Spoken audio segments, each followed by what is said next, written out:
6 months only on Airtel Tigo. Now you know. Simply get a new Airtel Tigo SIM, make a transaction with Airtel Tigo Money, and get free calls every morning for 6 whole months. And if you're already registered on Airtel Tigo Money, simply dial *110#, select option 2 to subscribe for only 2 Ghana cedis, and share all your conconsa every morning for free. Buy an Airtel Tigo SIM today. Airtel Tigo Money, life is simple.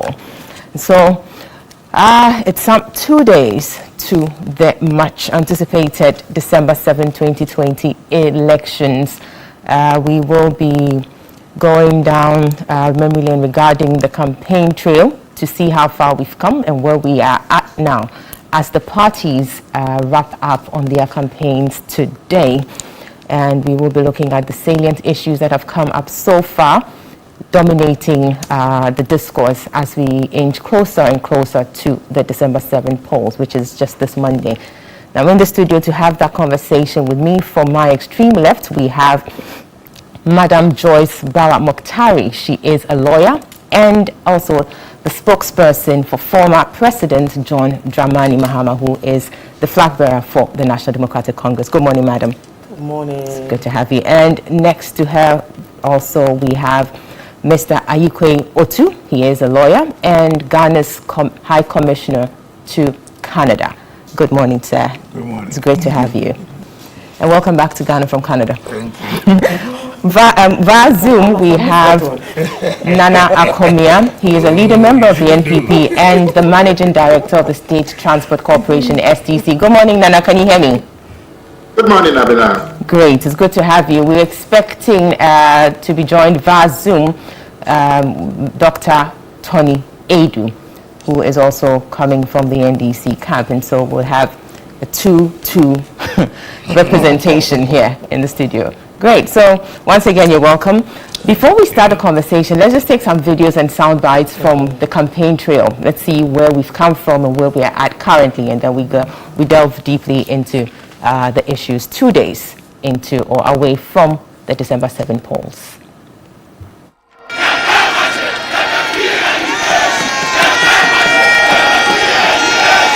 President Akufo-Addo said government has done well with its policy intervention programs, particularly the free SHS.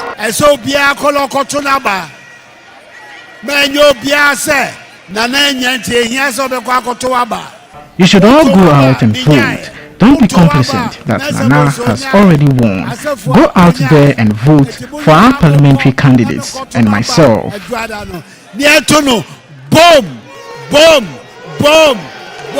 The team has since left for the Eastern region for a day's campaign tour before heading to Accra for his final 2-day tour.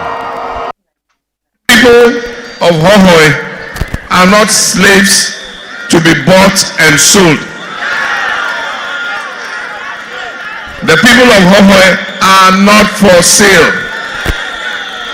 One would have thought that for a government and a person who wants to be go to parliament on the wings of the people of Hohoe, as a leading minister in this government, he would have used his influence to let this government continue the Eastern Corridor Road.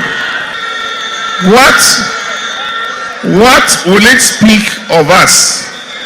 What will it speak of us if our children in future ask us, who are voters here, that you sold our birthright, you sold our seat to somebody for coal pot, for soap, for money? What will our children ask us in future? 2016, I pleaded with you to vote for me. But 2020, I urge you to vote massively for me.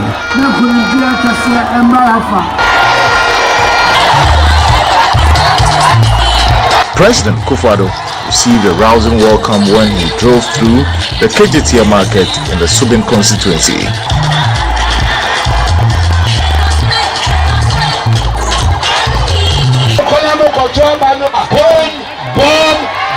The team finally addressed the rally at Atonsu in the Sokwa constituency. Various speakers urged the people to vote massively to ensure one-third victory in the December 7 polls. Ashanti Regional Chairman of the NPP, Njibwe Siako, popularly known as Chairman Wontumi, reiterated the New Patriotic Party's agenda to win all 47 parliamentary seats in the region. Na yakoto yaba yenton ebise eyewudachi asem se woto ababone ezu se woto ababone eka wo ma woto abapa eka wo ma se woto abapa na enkosoro ba na yesiese wakwan na yansabia na yenya nsupanom na yenya kanea na bibia yenya edwa foforo na bibia ekosuya eka wo ne wonma enso to ababone na enya ba na ahochire ba woni o manetim. Right, so those were some scenes from the respective campaign camps of the NPP, NDC. You saw former President John Dramani Mahama in there, also Nana Addo Dankwa Akufo-Addo, incumbent president, also in those shots that were shown not too long ago. Obviously, we have 12 candidates on the ballot, but it comes down to these two who are seeking one or the other, like I said earlier, re-election.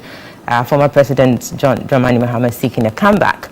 And if he should get that, that would be his second and final term as president of the country. Also, incumbent president is seeking retention. If that happens, also serving his second and final term. And so the stakes are quite high. Let me start with you. I equal to Ambassador or High Commissioner. It's interesting. Obviously, you've been observing things from your base in Canada up until, yes, and social media. Definitely. There are a few things we can see, but not like when you are here. Yes. When you're here, you're actually here feeling all that you need to feel. So, Nana's asking, or the NPP is asking for more to do more. Even before we go down into the, fine details of free SHS, free tertiary education, and, the other things, just tell us, why should Ghanaians give Nana Addo Dankwa Akufo-Addo and indeed the NPP another term for more to do more? Thank you. It seems to me that sometimes we lose sight of how the parties come to power.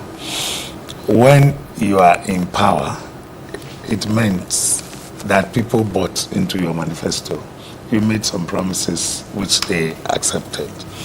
Now, you cannot talk about change when you are in power. So what you can do is to talk about, for more, to do more.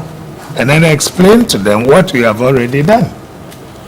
So the point is that you want to look at the main flagship programs that you put out there.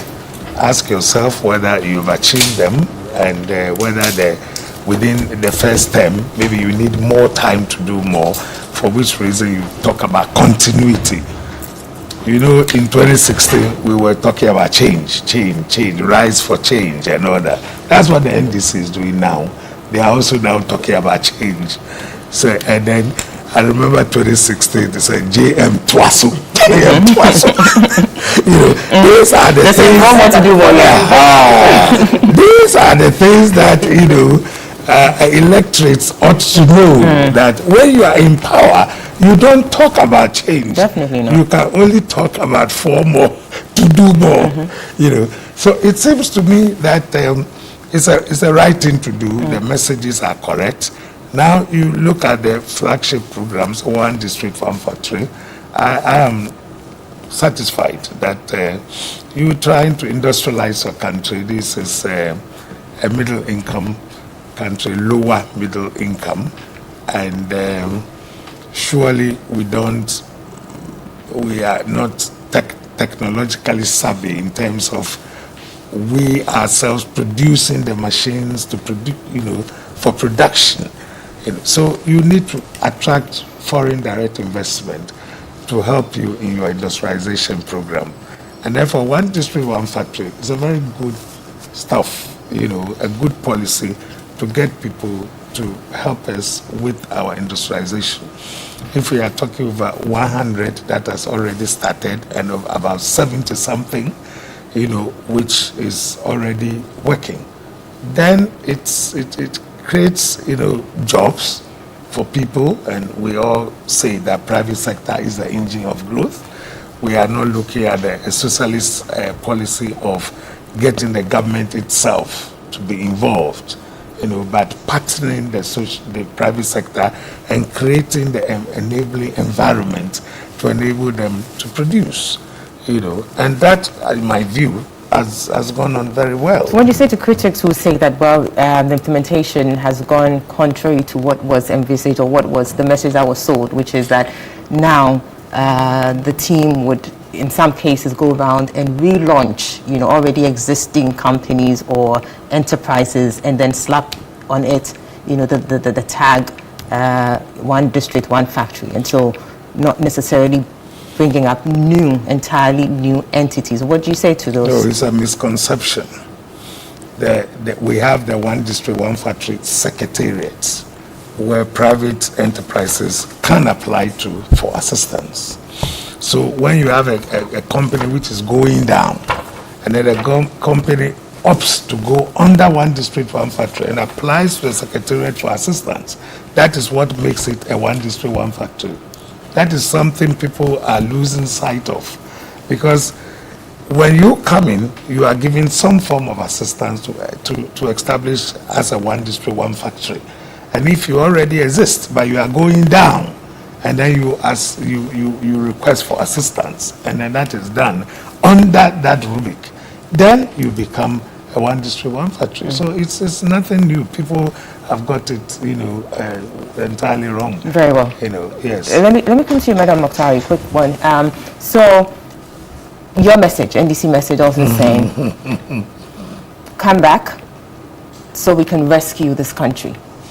Obviously, if something is going well, it doesn't need any rescuing. So in that, if you like, motto or mantra suggests that something is not going right. So we need that rescuing from the NDC, at least from the NDC's perspective. So why should Ghanaians give the NDC another opportunity? They were given that opportunity, but then the Ghanaians decided that no, we think we've had enough. Let's give the NPP that opportunity. Now the NDC says, give us another opportunity. Why should that consideration be made by the electorates on December 7th? Well, thank you very much, and pleasure to be here this morning. I'm sure you know that we're actually in the thick of affairs, and just about a few hours for formal campaigns to end. And certainly President Mahama has made a very good case, a good call for the good people of Ghana to vote for his return, to serve in our interest. I listened to you on my way here when you said that President Mahama said he had learned some lessons and he had made his mistakes.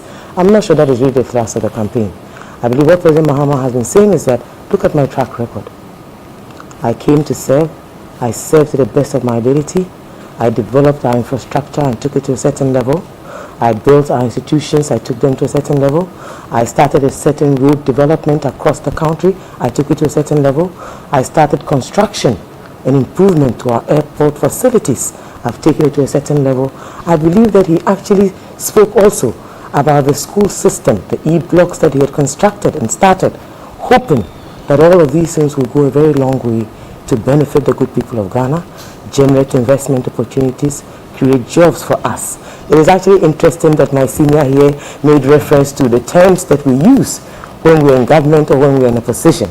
Indeed, if you remember, I believe that about 2 years ago, most of our colleagues on the other side actually thought that the NDC and John Dramani Mahama were late news. They thought it was finished business, that it was a done deal. I believe strongly that Ghanaians are discerning enough now. Right. That our nascent democracy has actually metamorphosized into a certain context of ideas, a certain challenge to do more for people, that people can feel in their pockets, in their lives. People sense these things. I have heard conversations even from persons within the media, very influential individuals, who have complained about a certain muting, a certain sort of lack of freedoms, especially after you have expressed that freedom of speech. I am sure there are many things, a raft of issues, some that you and I may not even be able to touch, may not necessarily be tangible. But certainly these are two great gentlemen, and I believe that they have been great contenders over the years. They have given our democracy a certain boost, and I'm sure it will be fantastic to see them go at each other. This is the third time they're coming absolutely head on. So certainly. It would be a delight to see how absolutely. And I watched them yesterday at the signing of the Peace Pact. Enormous respect. I personally, as an individual and as a Ghanaian, would have wished that even if for nothing at all, just for the sake of democracy, that the two gentlemen would at least have formed a certain rapport along the years, especially when President Mahama left office. But you do know how deeply partisan we can be and how divisive our politics can be. So that has not been able to happen. But I believe that yesterday I felt a certain deep mutual respect. I watched as even though President Akufo-Addo tried very hard initially, he simply couldn't help himself. And I admired the fact that at some point, because of course on many occasions there have been issues about even the level of courtesies that they extend to one another. So I sense that President Mahama and his usual calm self just sat to watch, to read President Akufo-Addo's language and body language in particular. But I think that Ghana was actually the victor yesterday. Sure, and those are the things we need to see. Absolutely, Definitely, and I watched those photographs later on. I watched their body language. I listened to both leaders speak, and I said, certainly, you do know when you have a solid person that serves as a contender. Sure. And I think that respect was not lost on anybody. And that, I think, for me, serves as a fantastic platform for us to start from. Sure. So I look forward to Ghanaians voting for John Mahama and the NDC. Apart from that, John Mahama once more took a very bold step, nominating Professor Nana Jane Opoku-Agyeman as his running mate. Nana, like my senior here, has achieved it all. She's not coming into politics because she's looking for Tuaso or for reformation or for any personal anything.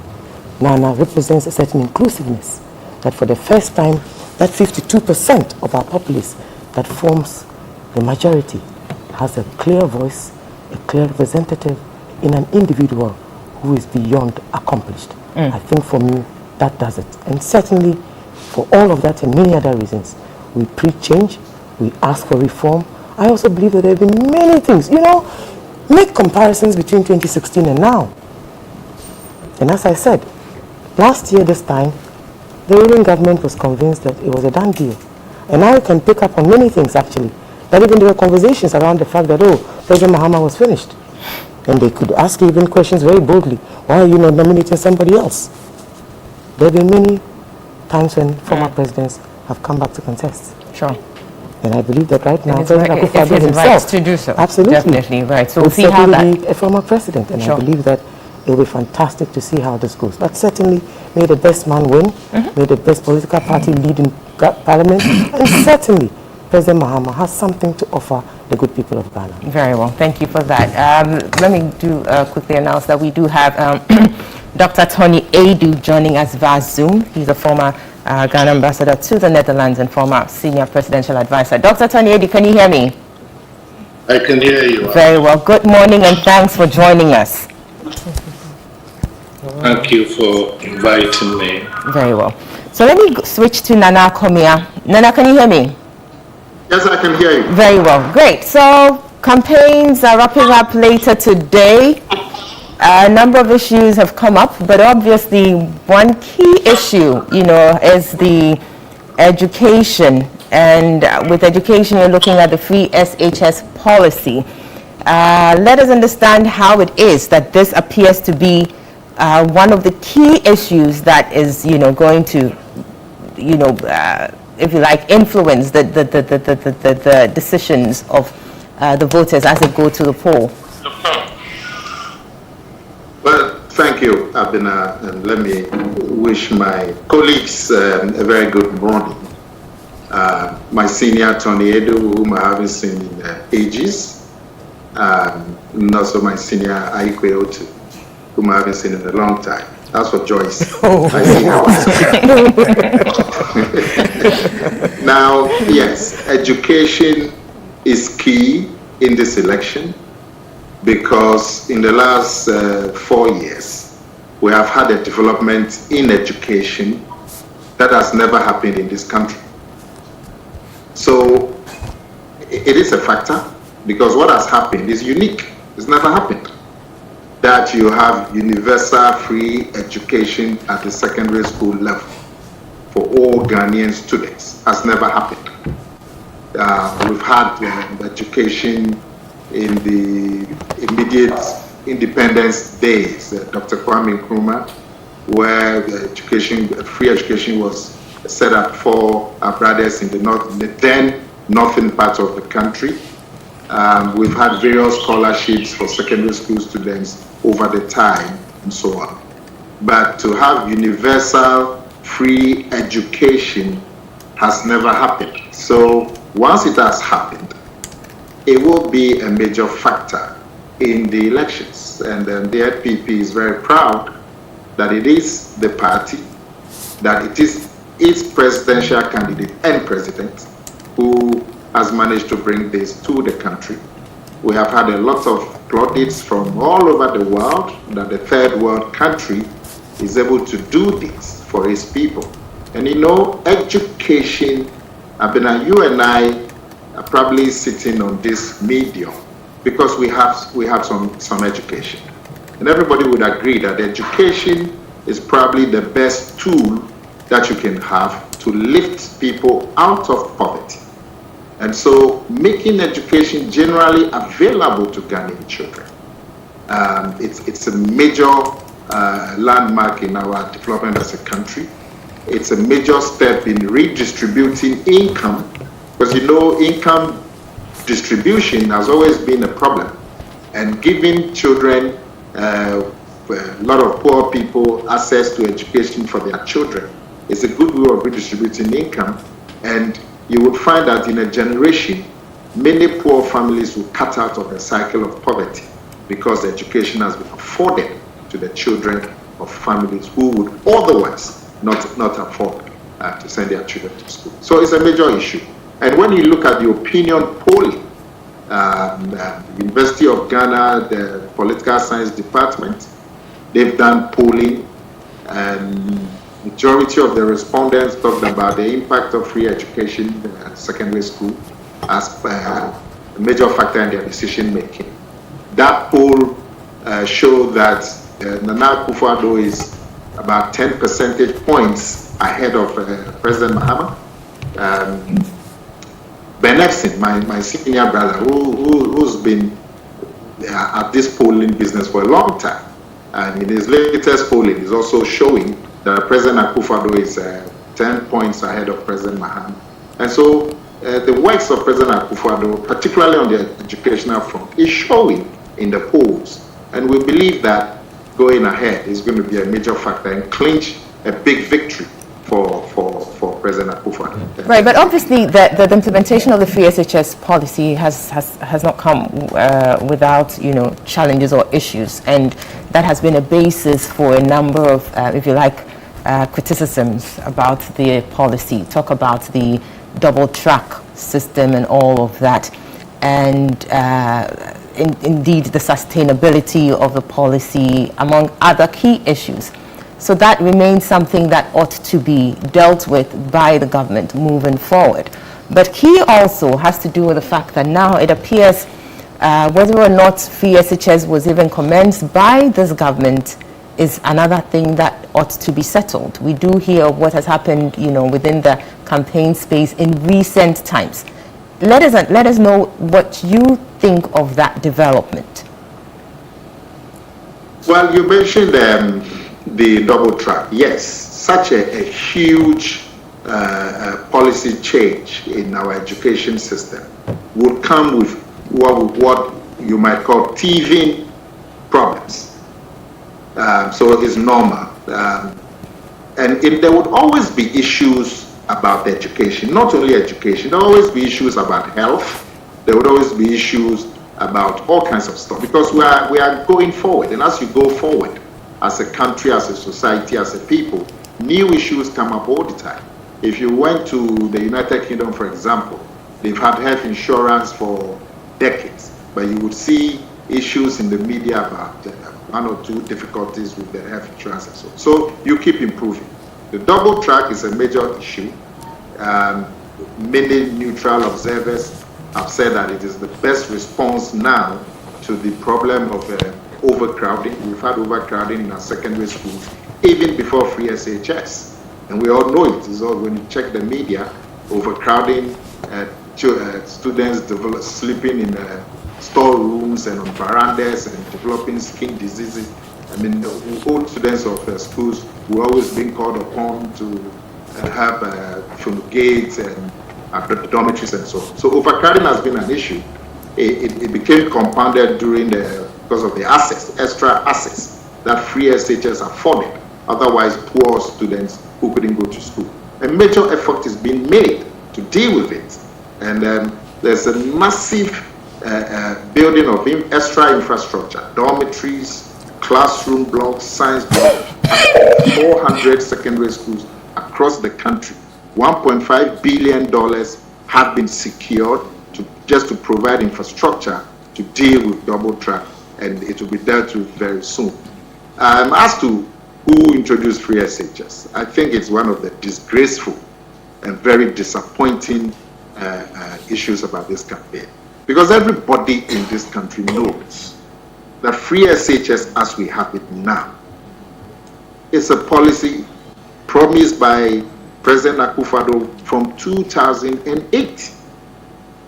And so for President Mahama especially to make any allusion that he introduced free SHS is quite dishonest and quite unbecoming of President Mahama. He announced in 2015 that he was introducing free SHS, but we all know what it was. It was bursary and scholarship for day students, paying 39 cedis per day student. That was what was done. That is not free education as we have it now. So what they even called it progressive, whatever that means, basically offering scholarship or expanding scholarship. That is not free education as we have it now. Free education as we have it now is automatic access, fee-free education to the children who are qualified. That is free education. Very well. So for anybody to claim they introduce it is very dishonest. They should desist from it. Very well. Let me call to Dr. Tony Adu. Dr. Tony Adu. Dr. Tony Adu, can you hear me? Hello, Dr. Tony Adu. Dr. Tony Adu, if you could kindly unmute your microphone. Okay. Whilst Dr. Tony Adu tries to figure that out, I think I will come to you, Madam Mokhtari here, on the issue about, obviously I would want to give you the opportunity to also respond to that, because, you know, this whole claim about free SHS. You know, on the issue about, obviously I want to give you that. Oh, that's the feedback. Hello. Yes, hello, Dr. Tony Adu. Dr. Tony Adu, if you could kindly turn off your TV or radio. Hello. Yes, hello, Dr. Tony Adu. Yes, I can hear you, Abna. Great. If you could kindly turn off your TV or radio for us or lower the volume because we're getting a feedback. Yes, I can hear you. Okay, great. I think we have it better now. Good. So, I mean, it's not good. We would have to, you know. I've turned it off. Fantastic. Hello. Yes, I think it's better. Hello. Yes, we can hear you. Can you hear me? Hello. Yes, hello, Dr. Adu. Can you hear me? Hello. Hello, we can hear you. Can you hear me? Okay, we would have to get back to Dr. Adu on that whilst we sort the technicality out. So if we could unmute, yes, Dr. Adu's microphone now so we can carry on, but we'll definitely get back to him. Yes, so Madam Mokhtari. I hope you are not repeating, are you on mute? Are you on mute? Yes. It's the latest one. I know, right? So please be sure to unmute Dr. Tony Edu. Anyway, well, you know, I think that, you see, we are actually on the few last embers hours to a very crucial election. I have no doubt in my mind that irrespective of who wins what debate, people are very discerning. You know, when Nana Komia spoke to all of these things, he started off by indicating that largely the system isn't perfect. That irrespective of all of the policy initiatives that have been taken, that certainly there are still challenges. And I'm sure you and I were here in Ghana when we actually asked for a blueprint for the implementation of the free senior high school policy. So far it hasn't come. We are here in this country. We do know that in our education system, the most far-reaching, or some of the most far-reaching reforms have taken place under the PNDC and the NDC. And it is what we are still improving upon. Indeed, when we started with the free universal basic education, I'm sure you remember that for many years, people accessed primary education at a very basic or almost non-existent fees. Certainly, the Constitution itself had envisaged that as we progress and as times improve for our country and our people, we will eventually be able to introduce a progressively free senior high school system. In any case, Ghana had actually, since the days of Kwame Nkrumah, had a type of free education largely in some of the most poor parts of the country. And there were many people who benefited from these opportunities. There has always been that overlap in how our educational systems have been run. I shudder to think that we want to reduce, in any case, the MPP or the ruling government started this whole debate about who started what, because certainly the only thing going for the MPP is the introduction of free SHS.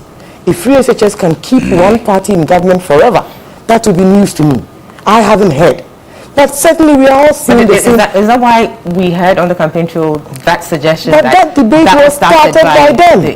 You understand? Yes, but and I believe strongly the flag bearer of the NDC to claim there that can be no precedent. There him. can be no precedent who undertakes such far-reaching reforms without due consultation.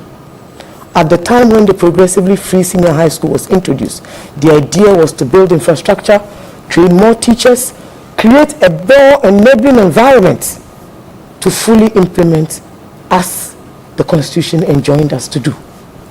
You cannot say that was unlawful, or that was illegal, or that was unconstitutional. That debate was started by the ruling government. And certainly there was a need to indicate that this was actually where the conversation started from. The NHIS is another good example. President Rawlings had started a certain district mutual insurance. It actually was reformed into the National Health Insurance under former President Kufuor. Is it not for the good people of Ghana's benefit? Is there anything that any leader in Ghana has done from their personal resources? It has been your vision coupled with the buying of the people. You understand? I think that we have all become so partisan. We have actually shamed ourselves to the point where we reduce our conversations to minors instead of majors. Isn't it the case that because, like you said earlier, Madam Mukhtar, that there can only be at track records, then they would want to claim exactly. What? So there can only be one level of dishonesty here. It is that we are not being sincere. Free SHS, or progressively free SHS, was institutionalized for the good people of Ghana, for citizens generally. Their own finance minister is on record. So a party who brings a claim on their own finance minister is on record to say that he actually preferred the progressively free approach, because then it allowed for people like us who can pay more to do so for our children. In any case, now come here, our kids in the public school system, tell us. For the parents whose kids, if I remember correctly, sorry, if I was making what the a finance point. minister said was that it should be more targeted. Absolutely, and that is exactly, and that's what I'm saying. Targeted and progressive, you have to target those who do not have. You have to target the real poor. Progressive. Absolutely. About targeting within the context of still making it free for all. If you look at the word progressively, it is also about targeting. If you don't target, how do you do it progressively? The idea is to target those who really need it, first and foremost. Secondly, the idea is to build additional infrastructure. You are talking about kids and overcrowding and all of that. Have those things changed? You understand? You know, let's not make all these fancy debates just because we want power. Certainly, there are many other things that Akufo-Addo promised, or President Akufo-Addo promised. A whole raft of broken promises. Even in terms of corruption, I would like to hear. So are we saying that if you take 2 billion Ghana cedis, as the Vice President has said recently, to invest in free SHS, that you forgive us all our other sins, all our other inefficiencies, all the consumption, all the waste. So the debate is about who introduced free SHS. Osagyefo Dr. Kwame Nkrumah even gave us the idea. He birthed that notion. And it is why I would love to hear the historic perspective from the Venerable Dr. Tony Edu, and of course my senior here. As an Anakomi, I know that even though he knows the history, he might not say it because it might be aiding some other type of debate. But I know that the seniors here understand this historic antecedent of the whole concept of why there will be a need eventually to introduce a certain type of free senior high school education. The same Ghana had gone through FQ. So this is necessarily not just a political progression, but a progression made by our citizens, our taxpayers, first and foremost. So the debate should not necessarily be reduced to who started what, but at least give credit to President Mahama for the whole idea that there was even a need to reintroduce, to reevaluate, to restart in accordance and in tandem with the Constitution. That call for giving credit to a particular I do not, you see, I don't, results in I will not belabor the point. As I said, you understand, but I would say for a fact that a certain beginning had taken place. If you've built on it, if you take it to another step, let's all acknowledge each other's roles. As I said, even the two gentlemen have a mutual respect for each other. Definitely. And I'm sure you recall, a healthy nation is also a very, very well-organized nation. When we had all these conversations, it was the same thing. They started to attack the health facilities and institutions, that most of the buildings were procured through corruption, overpricing, and all sorts of things. Look, very soon, if we are not careful, and if we don't manage our political discourse as we should, with the maturity that our democracy requires of us, all of us, very soon the people will take the power away from us. Very well. Because the citizens that benefit from free senior high school are Ghanaian citizens. Very well. The money that is used to fund free senior high school is taxpayers' money. Sure. The next thing I'll say before I conclude is to indicate clearly that first and foremost, Charles has always been a key stakeholder in any educational. Absolutely.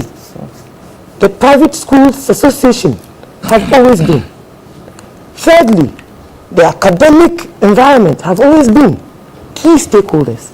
So if you refuse to acknowledge any form of criticism simply because you have implemented fully a free senior high school policy, that whatever the challenges are, whatever the far-reaching ramifications, these are no issues that you should be concerned about because polls are showing that is the best thing going for you.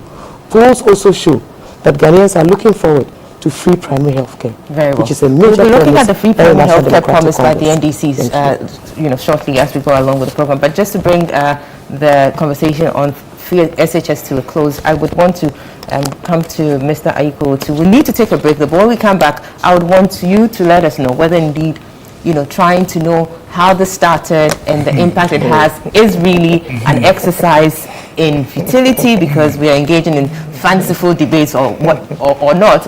I would want you to address us on that because it obviously is an issue that we need to, have a look at. But please, we'll be taking a quick break. We'll come back to look at that issue regarding free SHS, whether, it's fanciful being, involved in that debate or not. And then we'll go into other aspects of the campaigns, looking at tertiary education being free for the first year students promised by the NDC. And then, of course, we'll go into the health, free primary healthcare being promised by the NDC, what that means and what the sustainability issues that have come up, as well as many other issues. Obviously, we'll be touching on corruption, the fight against corruption. How has this government done against the promises it made in 2016? This is a key point. Stick with us.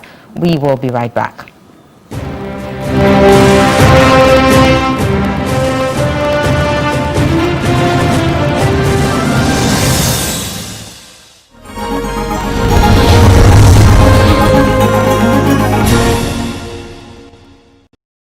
Delivered 2 healthy kids last night. Congrats! Have you heard? 2 kids. You get free calls from 5 a.m. to 10 a.m. for 6 months when you make an Airtel Tigo Money transaction on new Airtel Tigo Saves. My son has 2 kids. Agwazi, no. Now yes, this sound almost me. For all your lengthy conversations, get a SIM today. Yes, so I'm still talking. Ghana Maima, Abatwa Brenna Drubio, Abatwa Kwana Yakwaya, or Mamba Pabia to Michena Junifakendini, or Sefata so video minus. Nana Ekufuado, any MPP, a buy Edens, Sayashon, Kuaba Ghana, I was a 12 so, and Nunti, a Datwada, December 7th, Abatwada, Fabu voters ID card, Nako polling station, Awotuaba, Electoral Commissioner Juma Fuado, Befa, Abatwa no Shemu, Nadia Ehia Penny, Oji Abatwa Kata, Edikainoa, Shishana Ekufuado, and Phony any MPP, a chance with the Snuko Krokone Demuno, or Dasoroho, #1, Afe Nyabotre, Fawonsaka Inc. Nafe Team Adaka, and one and Kufuadum Phony in Chepe. Mr. Watt and one Sana Rese, a beda Adaka Nimu Pepe, Afe Pepa, one Sana Kakrata, and a Tosun Tintinimu, Nabuka Mufatu Abatwa Dakanimu, Afe Kwaja Abatwa Krata, a Tosumu, Nafasa Kwaya, so to Abama, the original MPP Dimu, Akomra, Sebedem, Ewa, one Peswaso, and also Dasoroha, Nadia Sunujinano, a Juan and a Bejina, Abatwa, Yempesa MPP, Ababa, Kumpo Bese. Order #1, Esroho. Smiles are one of the most important things we have. Globally, 1 in 2 children suffer from cavities. Pepsodent with maximum cavity protection repairs tiny holes before they become cavities. Because every smile matters. We are building contractors. And we love our job. No matter what you do, peace comes first. This is why we need peace before, during, and after this election.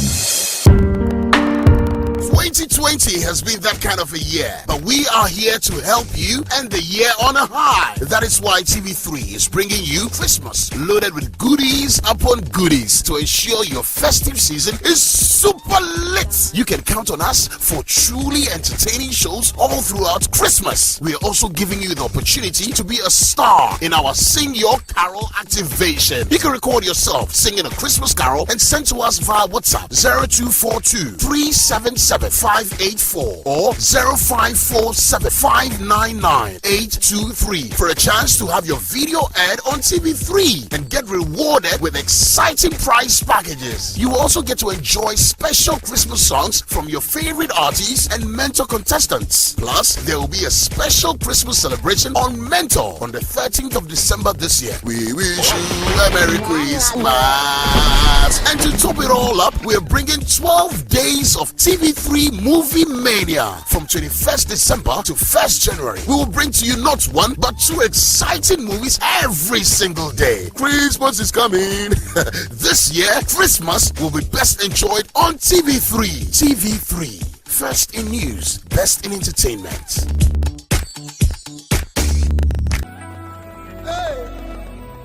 Ghana for say agro no be dey fia no pa. Agro no aso na aso yi ye beto aba December. Ya to sa papa ni nyina atwene ni asa akohye asebi. Sam fie na na de enu de ya digya Akufuado ni bawumia ani MPP fo a. Se no mo se ya hye kuaye otumpon, enwomasu otumpon, hospital otumpon, akwan aden ni nyina asori sikasem no so. Investors ni ade ba mmere bia Ghana for bedi tumi ni be hyensem manu puntuo se sikasema obonse manu sorry se free SHO so se nsu papa ye no be hwesirim bia se kuayo hospital healthcare housing akwan papa womu ye ni nyina na ye ni nyina dia yam kosesa dia nyi tumi ni mfiri ho nyansa amfa nkɔ hen fa bio nti nyama se Ghana for womu ye nyina na na do achi nsa ma na kwan yam bona baso se kwan wezi so no onkoso ye de mase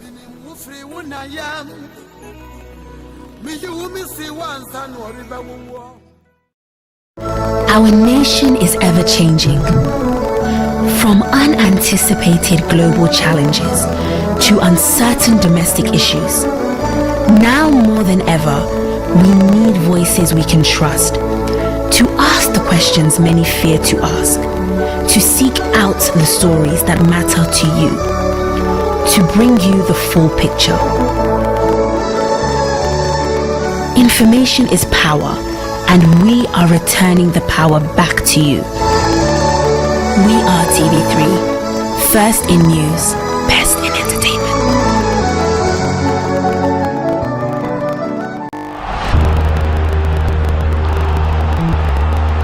Absolutely stunning.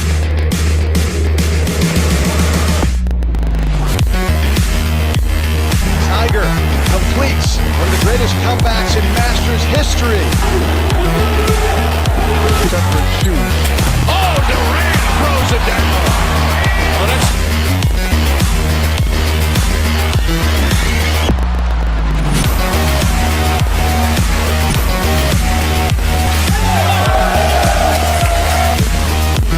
Get the shot on. Oh, yeah! He's done it again. Professor Azuma. Sports Station shows Mondays at 9 p.m. Brought to you by Guinness Ghana.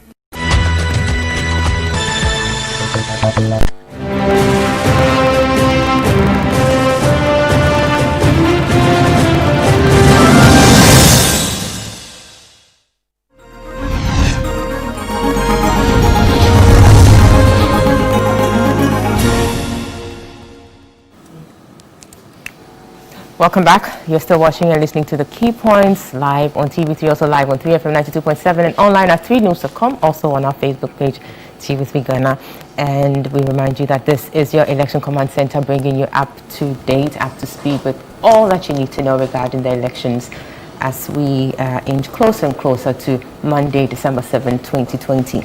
Coverage of the elections will be brought to you right here on this network, along with other networks within the conglomerate Media General, and it's going to be up-to-the-minute coverage, comprehensive analysis of issues that come up. And so do make a date with us from, indeed, right about now till the declaration of the results, because really that's what we are all about. Right now, we are discussing campaign issues, the political parties and campaigning activities today. And so you know what that means. It's down to the wire. Everything is crucial. Nothing is to be left untouched. Trying to mop up every nook and cranny as it should be done. And so indeed, it is an interesting time here. And in the studio with me, we have Madam Joyce Bawumia, spokesperson of former President John Dramani Mahama, who is a flag bearer of the NDC going into the elections. Also, we have His Excellency Ayikwe Otu, High Commissioner, Ghana's High Commissioner to Canada, and a member of the NPP, obviously. And on Zoom, we have Nana Komia and Dr. Tony Adu. And I'll be going to Dr. Tony Adu right now. Earlier, we tried to link up with him, but we had some challenges. Dr. Tony Adu, can you hear me now? I can hear you. Fantastic. So please, you have, the opportunity to touch on the free senior high school policy, which has become one of the major issues going into this elections. And so let's hear you how it is that this is one of the key issues and your thoughts on it generally. First of all, my greetings and well wishes to your panelists, Ambassador Ayikwe Otu, Nana Komia, and Joyce. Rome was not built in a day. And this old adage applies to the socioeconomic development of any nation. It is by a process of accretion that we build a nation. I recall 4 years ago when Dr. Bawumia mocked John Mahama when he said he was building solid foundations. Today, the electoral campaign statement of Nana Akufo-Addo and Dr. Bawumia reiterates the building of foundations.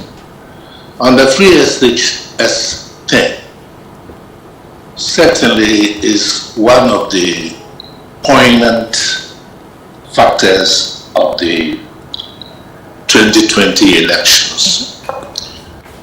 But the contestant claims are based on definitional issues.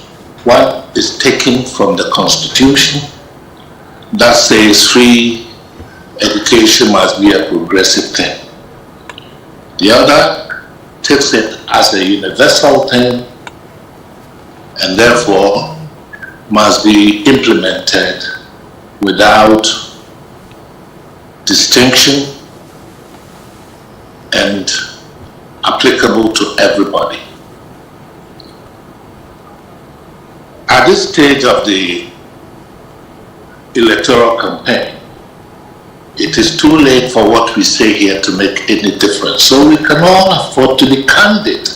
Candor and objectivity is called for. The electorate has made this choice already. What we have to understand is that the competitive promises of free is creating a culture that will haunt the development of this country for years to come. And that is when you create a culture of freebies for the population, you create legitimate expectations for them. And therefore we have to watch it. There is a cost to it, both contemporary and futuristic. We may say that those who are enjoying free SHS now will live to come and pay the debt.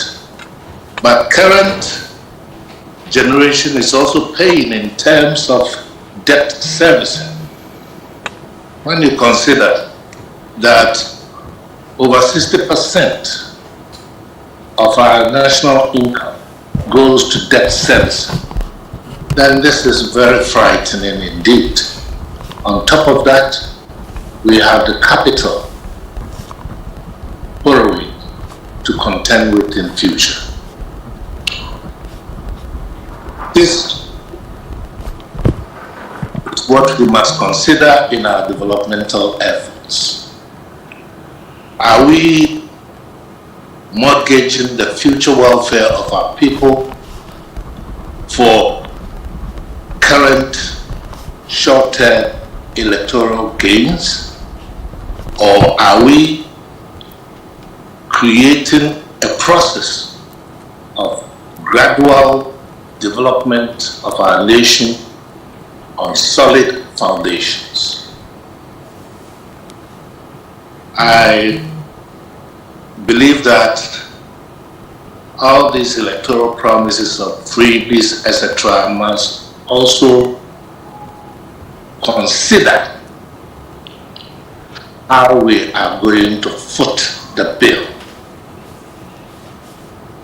The contestant claims as to I started this and you are tagging on to it becomes, I think, inconsequential when you look at it from the futuristic point of view. That's all I have. Very well. Very well. I appreciate that. I will just, on the back of what you just said, I will come back to His Excellency Ayiko too here, because earlier on I had indicated that yes, is it something that we are engaging in, you know, like Dr. Tony Edu is saying, is that it's inconsequential? Is it really the case? I think we have to look at it from the point of view of context. You know, if we go back to 2008, it's clear that Nana Addo was talking about free SHS. He repeated in 2012, he repeated in 2016. We had some resistance, great one from the NDC, that anything which is free is no good. You know, plain voices of Pastor Mensa Utabil's, other people just condemning, and I was myself a contestant. And we had to explain to people what we mean by putting education on the front burner.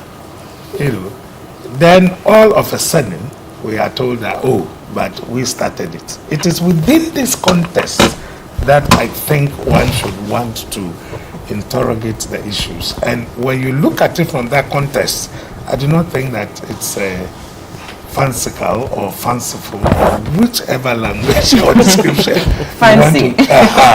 you want to give to it. If it has been the case that we are all for it, and it's a good thing. We are investing in our youth. We are investing in education, as Nana Apumia rightly pointed out.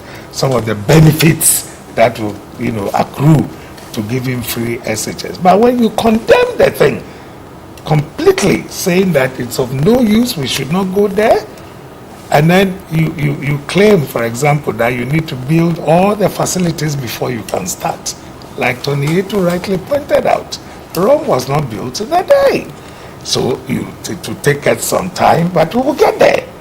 There will be teething problems, which clearly, with large numbers having the opportunity to go to school, one would have thought that these problems would arise, because otherwise, I mean, how many people went to some of these top schools that we know of? Today, you pass and you can go to Achimota, you go to anywhere. So the numbers are increasing, and we know the numbers have indeed increased.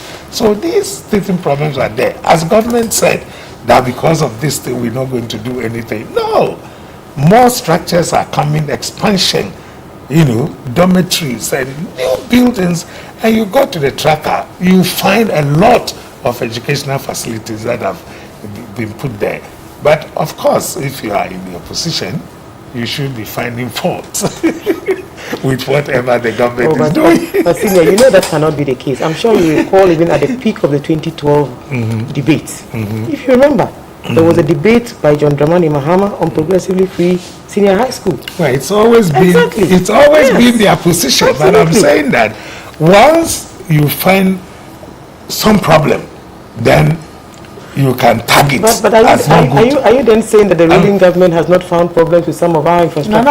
It was pretty much the same. Akuma said so, for example, that with more numbers going, you're going to have problems. So at least we are all added them. Yes, right? But no, you said that you are not going to start at all, because you need to build your year schools, you need more infrastructure, but you see, otherwise the thing will not take off. Senior, but look at the benefits. But you see, the benefits will always be too No, but I'm saying, look at the benefit to those who would have been left out. Today they are there, no matter the difficulties they found themselves. People have finished the first,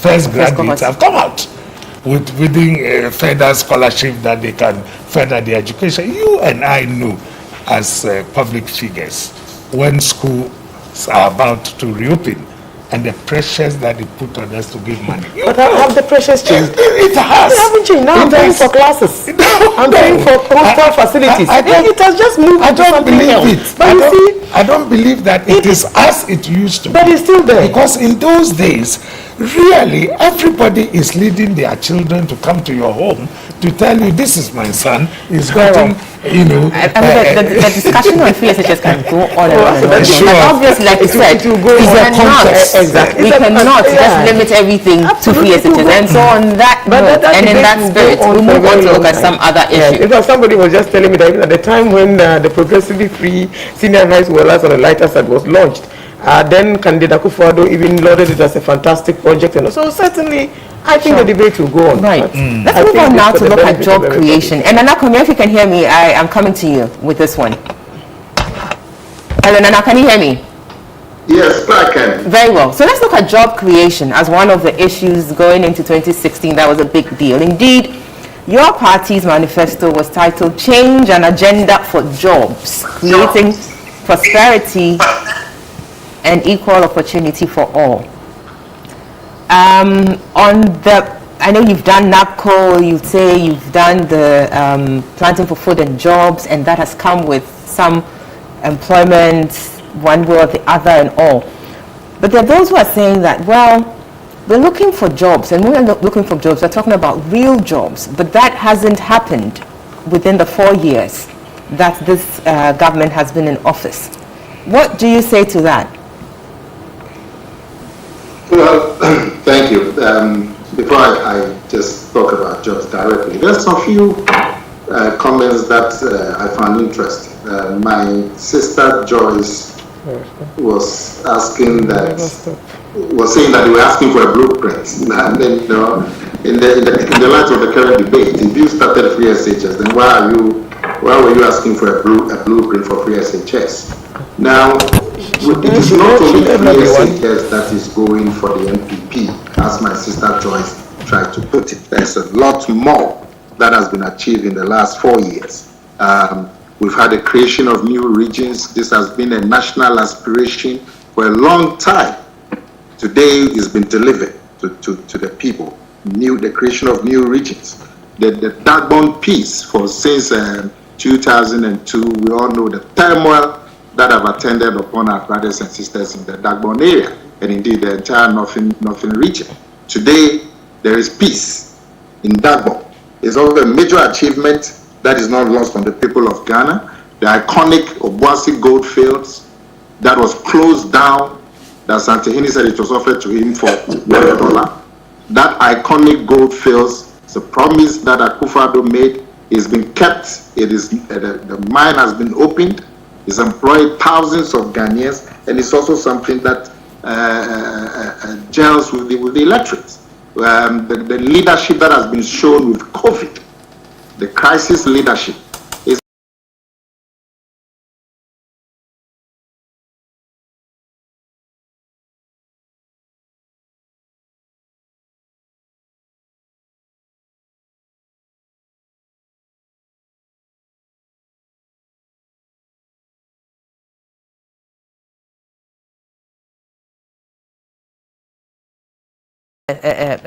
what's it called? A temporary, an interim measure. They would go beyond what you have done to find permanent jobs for the beneficiaries of NAPCO. Now, obviously, the plan or how the NPP implemented NAPCO was to give them like a stopgap measure, and then after that, the debate has always been, how do you plan on their exiting? Now, the NDC is saying that they would ensure that these persons are transitioned into permanent jobs. How do you respond to that? Well, I'm happy that they recognize NAPCO is a very good beginning and that they would seek to take it to the next level. I'm happy they recognize that. At least they haven't said that they brought about NAPCO. Now, going forward also, the NPP, which has brought NAPCO, is also looking at taking it to the next direction. Look, the NPP is the only government in the Fourth Republic that has always had a coordinated program for job creation. You remember the National Youth Employment Program introduced in 2006. It has no equivalent in the Fourth Republic. You know, having a coordinated program specifically to provide jobs for young people. And so we know what job creation is about. When we brought the NYEP, for the 2 years that we operated it, at the time we were leaving office in 2008, the NYEP had employed 108,000 young people. When we left power in 2008, beginning of 2009, we thought that it would be continued and deepened. By now, we would have been far, far, far off in terms of a systematic program to provide jobs for young people. But what happened when we left power? The NYEP, National Youth Employment Program, was turned into what they called JIDA. And we all know what they use JIDA for. In fact, JIDA now has become one of the bywords for corruption. You know, used it to funnel millions and millions of Ghana citizens into private pockets. So we know what job creation is about. The NAPCO is a continuation of the NYEP, is to provide young people with many advantages. Instead of sitting at home, 100,000 young people have a job. They would wake up in the morning, and instead of sitting at home looking into the faces of their mothers, they will go to an office to work. They will learn skills. But that's fine, let's understand the exit plan for the beneficiary, because as far as we understand NAPCO as it is being implemented is that yes, they're going through certain modules, but after that, what happens? The NDC says they'll find permanent jobs for them. You said that there's a plan for the next phase. What is that plan? The NDC said they'll find permanent jobs for them. I see. Well, the as you go into NAPCO is to enable you to find a permanent job. Number one, it gives you experience, it enriches your CV, and as we speak, many young people, and I hope that NAPCO would give a report maybe later on in the year, many young people who have been in NAPCO have exited into permanent jobs as we speak. As we speak, because it's meant to prepare you for a permanent job, it's meant to give you something to do as you wait for a permanent job. It gives you experience. Look, many young people will come to your place, you would ask them for experience. You ask them for experience when they come to TV. Nana, can you help us with some numbers? I mean, we're trying to understand here. So we are saying many of the NAPCO beneficiaries have transited into permanent jobs. How many, for instance? And now, again, let us understand this. My understanding of NAPCO, correct me if I'm wrong, was that it was for a period of 3 years. You started with a number of 100,000.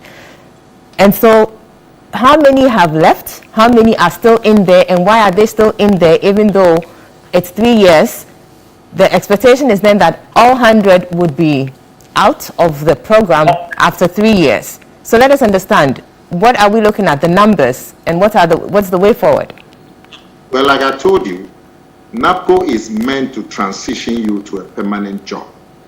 After 3 years, you are supposed to enhance your chances of getting a permanent job so that another batch of 100,000 can come in. And as I said to you, as we speak, thousands of them have already exited into permanent jobs. If you come to my place at STC, we've got lots of young people who have come in there into permanent jobs. They exited from NAPCO. When we have numbers, specific numbers that was afforded them through NAPCO. And so it is meant to enhance your chances of getting permanent job. And that is what is happening at the moment. Now, there's always a backlog of unemployed people. And so you need to go out and give another 100,000 or so young people jobs. Now, as we speak, it is not just NAPCO that the government has in terms of providing jobs for young people.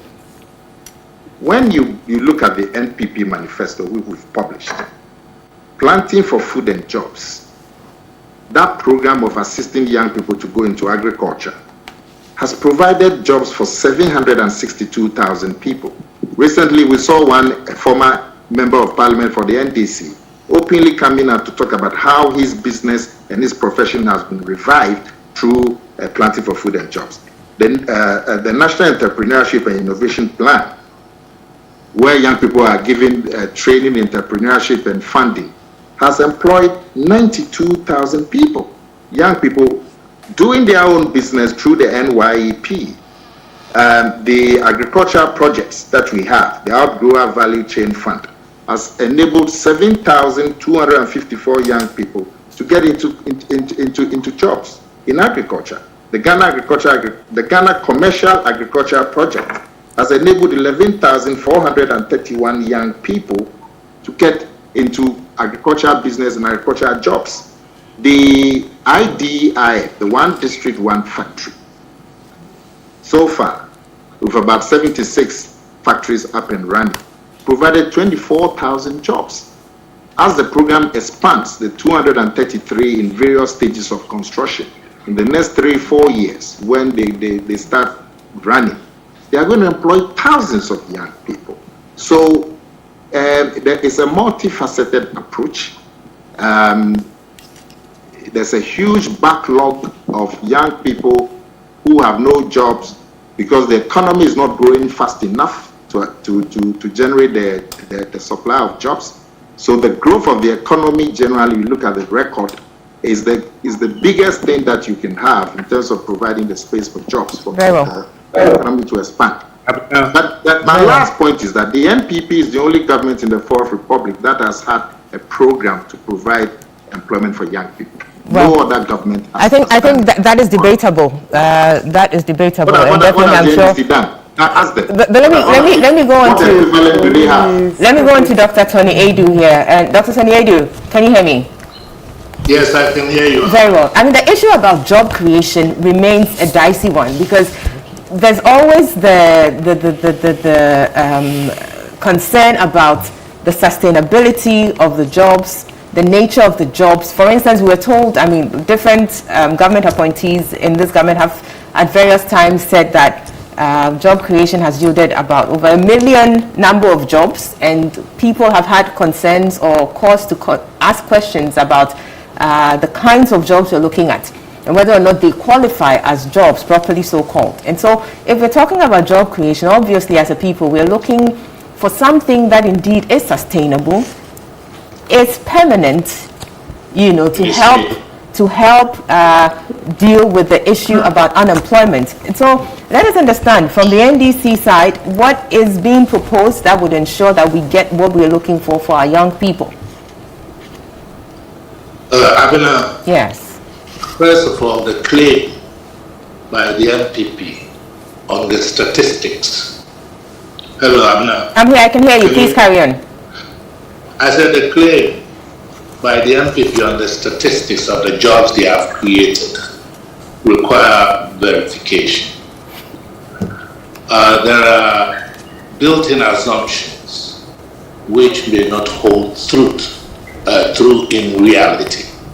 The assumptions are that if you give a farmer, let's say, fertilizer to increase his acreage from 1 to 2 hectares, the assumption is that he will employ an additional hand. Well, this may not hold true. There is the assumption that if you help an already established factory to revive itself, it is going to increase its labor intake.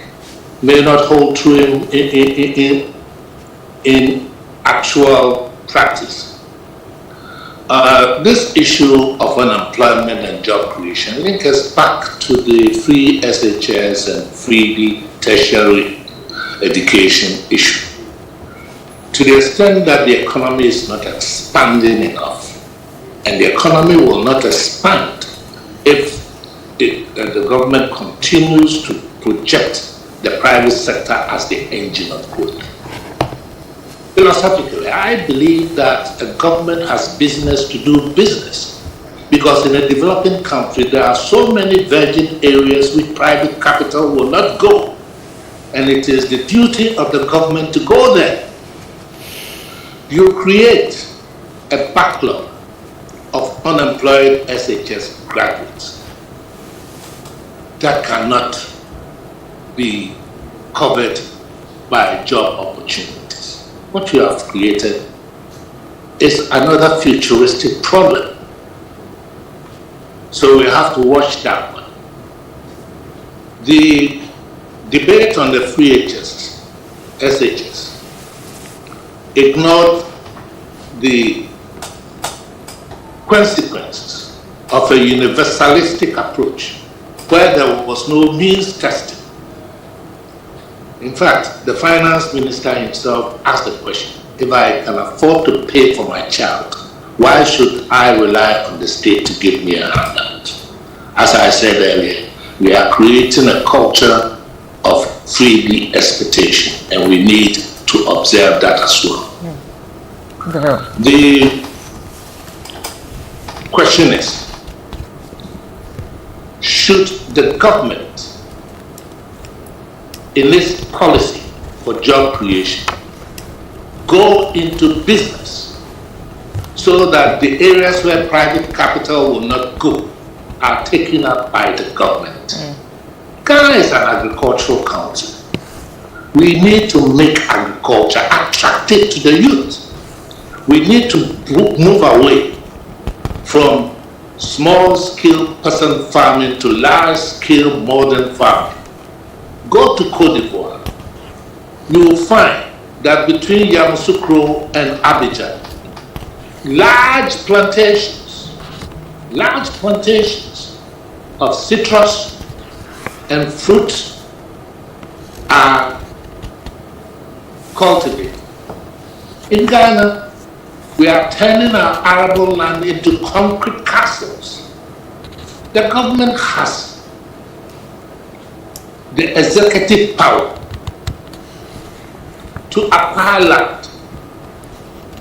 We have mechanization. Let us, for instance, create a peri-urban agricultural settlement. These are mechanized enterprises that will attract our growing youth into farming. Agro-industry is one such outcome. But you don't claim that you have created jobs on the assumption that you have assisted an existing factory to revive itself, and that the revival also includes the employment of additional hands. Very well. These are falsehoods. They are falsehoods. And we need to watch it. Campaign promises are too many in this election. The propaganda is too much. It is that future that is being mortgaged for short-term electoral gains. Thank you. Very well. Thank you so much, Dr. Tony Edi there. Now, Madam Mokhtari, obviously, the discussion around this, I mean, I've done this for like 4 years, hosting this, and anytime job creation comes up, quick thing we talk about is agriculture. Let's get into agriculture. Let's make agriculture what it needs to be or what it ought to be. We seem to be grappling with that. Now, how do we get into that? Now, when you look at the NDC manifesto, it looks like the big push is where the NDC is seeking to, get more jobs created. When you look at the big push, it's more infrastructural based. So question is, how then are we able, through the NDC manifesto, that is, if the NDC should have the mandate, to get what we need agriculture to become, to then yield jobs for the many unemployed youth out there? Well, Abena, I'm sure that if you check out on the statistics between 1999 and 2020, there are at least almost 10% of youth who are unemployed. And I believe that it strongly undermines whatever lip service we pay to these things. Secondly, if we speak to all of the things that Nana Komia raised, for example, the National Youth Authority was actually established by the National Democratic Congress under President Mahama. And I'm sure you realize that it has actually become a conduit for some of the NPP's most famous corruption scandals, because finally a legislation was set up and passed to support activities in youth development with a view to creating additional jobs for young people, one. Secondly, if you speak about the gold fields and all of those things, that must have birthed the whole notion of Ajapa, which once more is another conduit for the NPP's now very elaborate network of corruption activities. If you look at the energy sector, in terms of the power producers that were brought in to augment a challenge that this country was facing, which was actually undermining and totally chipping away at most, if not all, the investments that were being made, because remember that poor power distribution was bound to affect many, many businesses. When you look at the talk about leadership when it comes to managing COVID, why not? I do not think that anybody, that even in Ahithophel's day, would be in a leadership capacity and a disease that has the possibility of wiping out your whole numbers would be a matter that you joke with. But even through this COVID issues, a lot of corruption has taken place and will certainly be unearthed. Remember that even in our time, John Mahama handled Ebola. You see, sometimes that's why I think it's because the media certainly doesn't hold the NPP to the same standards in the way that you put us to strict proof when it comes to some of these things. I have no doubt that the corruption at the National Youth Authority has taken a lot away from young persons who would otherwise have been gainfully employed. I remember when President Mahama started the youth in cocoa production, for example. He went to the cocoa farms himself. He actually met with some great young people who were actually working on these cocoa farms. The idea was to set up a fund from which they will be benefiting. I remember we had even gone for an African development conference, and they had said that they were trying to make agric sexy. Visit Morocco. Huge expanses of land are being cultivated. And agric is actually beautiful and sexy. If anybody knows about how to make agriculture attractive, it is President Mahama. He is actually But a product of a rice farmer. under his tenure. And under his tenure. At a negative rate. So I am sure you heard Dr. Tony Edu. If you give somebody fertilizer, if you give somebody seedlings, if you give extension officers motorcycles to visit, if you start a cocoa roads project to open up cocoa areas and to invest in transportation for ease of access to markets, for easy transportation, if you invest in the Western Railway sector, if we are going to look at individual contributions to job creation, I'm sure we should be giving enormous credit to John Mahama and the NDC. Most of those interventions were being worked on by Ghanaians. If you look, take for example the Eastern Corridor Road, that was actually cancelled and stopped because governments had changed. And there was all this talk about monies that had been wrongly applied, especially even for the cocoa roads. If we had continued from where that journey was, I'm sure we won't be having this conversation. You know, I think that no matter the fact or the exigency of the day, if we're talking about JIDA becoming a conduit for corruption, look at the levels of the amounts involved in PDS, in AJAPA, in the National Youth Authority Project, in the Public Procurement Authority itself, one of the key agencies established actually to reduce and stem corruption. You know, look, I don't want us to start to moralize and sermonize just because we want votes. If life were perfect, John Mahama and the NDC would probably not be in competition. If the 4 years of the New Patriotic Party under Akufo-Addo had generated the honey and butter that they promised us in 2016, I'm sure we will not be having, you probably will not even invite me here. President Akufo-Addo will not be campaigning through the nights like President Mahama is doing because he's in government, he's an incumbent. He has done all of it, he has provided all the perfect things that they promised in 2016, with my brother Nana Komia at the time as a key spokesperson of that campaign that promised the end of the world, none of which have been delivered, at least not even partially in most cases. Has the NDC proposing to use agriculture to create the same way? First, we are going to invest heavily because that big push agenda is actually the idea that 10 billion will be invested across board in all the key sectors. But isn't it more infrastructural based? It is not just, remember that even with Agric, if you don't have modern technological infrastructure, if you don't have irrigation, you know, I grew up in the northern region. The Northern Regional Irrigation Project was a project that all of our fathers who were farmers benefited from. It actually changed the face of farming in the northern region. And I'm sure you know that most of the rice farms that we have are still based in that part of the region, the country. So, you know, President Mahama has a clear idea about just what we need to do. And don't forget, we had actually even started the mechanized farming centers across the country in most of the key farming areas. The pilot had started in the Sisala Kani district, for example. If this government had continued from there, you know, if we all have a notion that Agric is the way to go, if you read even the People's Manifesto, compare it even to the NPP's manifesto, which suddenly actually has gained no traction. They don't even promote their own manifesto. I noticed that every time you ask an a question, it starts from if John Mahama had done this, if NDC had done that. Even the whole manifesto launch. Look, if the NPP had delivered on its promises, if indeed the announced principle had been used as it should have, if press freedoms had been encouraged as they had experienced under John Mahama, and look, we have Manasseh and others. Today they speak to all of these issues.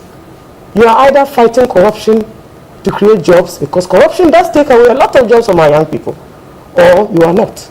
You cannot be in the middle and pretend as if you are only better than one person because you want to stay in power. John Mahama has a clear idea. He has lived it, he has worked it, he has done it before. Very well. And I'm sure that the good people of Ghana know this. As I said, who would be campaigning for John Mahama? Why would the NPP even be worried as we sit here? You understand? You probably wouldn't even want to hear the voice of an NDC representative. But I'm telling you, Agric is still the way to go. And if anybody has a solution to the challenges that face our farmers, and the example of an NDC former member of parliament who has benefited from planting for food and jobs. We have another member of parliament in the Bono East area, NDC. Go and see the cassava and maize processing factory that he has set up. He has not benefited from planting for foods and jobs. And I was in his constituency recently. Not because he has not even asked for it. He has simply not been given. So any NDC person who appears on a documentary of the kind that Nana Komia speaks to, definitely is no longer interested in NDC politics and cannot certainly be a yardstick for the conversation we are having. Very well. Young people need sustainable jobs. Sure. We must stem corruption to ensure that resources are channeled to the provision of sustainable jobs. Thank you. We must stop paying lip service to job creation. You understand? I'm sure when Malcolm arrived at STC, I recall there were so many workers there, young, old, even at a point in the beginning. He had even tried to take off some of the staff. So certainly he has had to recruit a lot more because he has no other options. But 10% of our 30+ million population is estimated to be out of jobs. Thank you. And that 10% is certainly not at NAPCO. It is certainly not in any sustainable job opportunity. It is not even at the presidency of President Akufo-Addo. So we ought to work in a manner that allows for sustainable jobs. I recall a debate years ago about job creation even in the construction sector. And then telling us that we could not possibly have. But the people who were working at those construction sites were Ghanaians. Madam Oktari, I need to come to Mr. Aiko to here because we need to be going for a break. When we come back, we are going to corruption. But I would want your views on job creation as well. All the time, it's a major feature in the manifestos. Governments come, but we appear not to be, getting where we need to get to, and obviously remains a problem. There's always a backlog of people who need to go into employment one way or the other. Government proposes certain programs, but questions about how sustainable they are comes in. Are they really jobs? What is it that we need to do that we are not doing currently? I think the MPP has done better than what we saw under the NDC. My sister chooses to talk about corruption as Nana Panyade, you heard him loud and clear. As the bane rather of job creation. I don't accept that. We were all in this country when we had graduates deciding to form an association that they can't get jobs to do. If you are in the media and you followed what has happened to nurses, many of the nurses were not being recruited, being asked to do any jobs. They had indeed gone to school, been trained, and yet they were just sitting down. Look at the number of people since about 2012 or so, the backlog that this government tried to employ, give them permanent jobs. What was the NDC doing at the time? How come that at a go, a government was able to bring in about 100,000 NAPCO? These were people otherwise sitting at home. They had nothing to do. You had gone for IMF and World Bank program, and there has been a freeze on employment in the public sector. How are you going to get them any permanent jobs? So that one should be looking at, ways of getting these people out of the difficulties in which they found themselves. We are talking about planting for food and jobs. We took it as a flagship program. You were here when we started having boom in rice production, local rice production and all that. That is, and then we went ahead to talk about one district, one warehouse, to make sure that we should put some of these things and get food security and all that. I think we have a better plan, and what we have done so far, is something that the youth would appreciate than where they were just there and nothing could happen, and somebody suggesting going to gather stones and things, I mean, if you compare what we have done, I don't see where the corruption comes in to do anything at all. There's no corruption with job creation, as far as I'm concerned. You have innovative ways of creating jobs, getting the people something to do, even if for a period, like you said, 3 years and then exit program and all that. Is it not better than the people sitting at home? And it's very, very heartbreaking where a parent had paid school fees to get a child through university, and then a child comes and becomes a burden on him, thinking that he could also get some job to help with even, house, facilities and things, So I think the MPP has shown that it has a better way of creating jobs, than, all the other infrastructure development, the railway development and the things, they are all creating jobs for people, isn't it? So it's not like nothing is happening when we come to talk about infrastructure. There's a lot going for this government in terms of infrastructure, and that is all job creation. In my view, NPP has a better program for creating jobs than what the NDC did and what they are promising now. There's nothing new that they are talking about. Very well. We will be taking a break. When we come back, we'll look at how the parties have fought corruption, and going into the December 7, 2020 polls, what considerations are you making regarding the fight against corruption before you make that ultimate decision? We will be right back. This is a key point. Stick with us. We will be back shortly.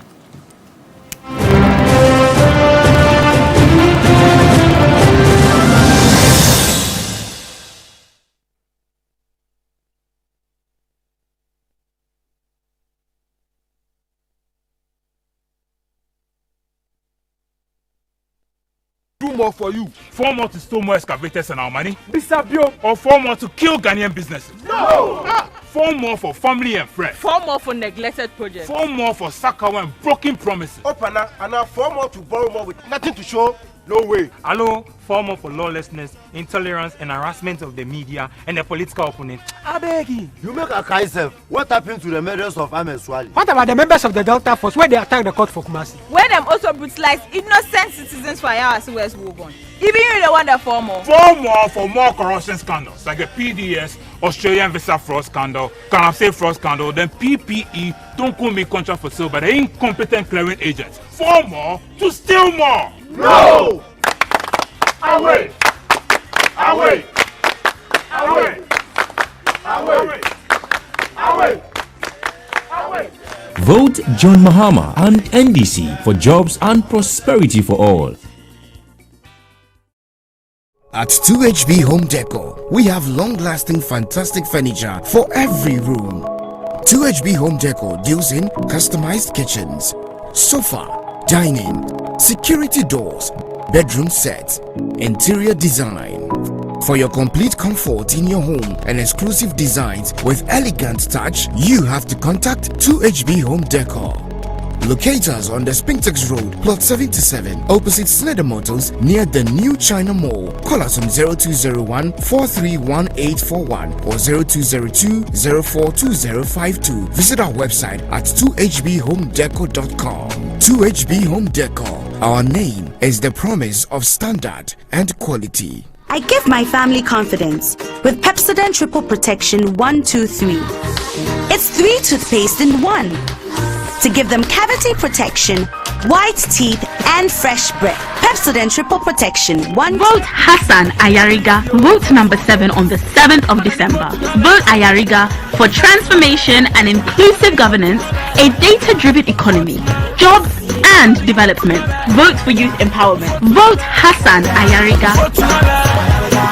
Third Eye Care and Vision Center is here with all your eye care solutions. Yes, Third Eye Care is at it again. Are your lenses becoming foggy because of wearing face masks or sitting in air-conditioned spaces? Are your eyes getting sore and tired after using the computer for prolonged periods? Are you struggling with light from oncoming cars and other vehicles when driving at night? Worry no more. Third Eye Care and Vision Center has all the right solutions for you. We have anti-fog and blue filtering lenses that solves it all. Third Eye Care and Vision Center also stocks all types of lenses, designer frames, sunglasses, and employs very well-trained, qualified, and licensed optometrists to provide all your eye care needs. Locate us at Airport Residential Area, close to the Association International School, opposite Mirage Residence, or Northridge, on the premises of Sunny FM, and close to the Kanda Overhead Bridge. Call us on 054-328-7008 or 026-646-2080. Third Eye Care and Vision Center, your total eye care solutions.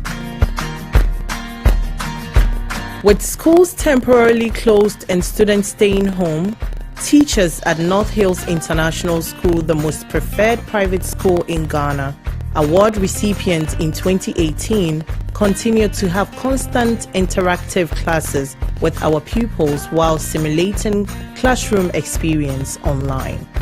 At North Hills International School, We adapt to change and we go the extra mile to make sure any investment made in your ward's education yields the best results. We admit students from preschool to junior high school. Our arms are open to welcoming your ward into our wonderful community. Call us today and let your child start a promising journey of global excellence with us. North Hills International School, climbing academic excellence. In Africa, there is one sound we need to silence.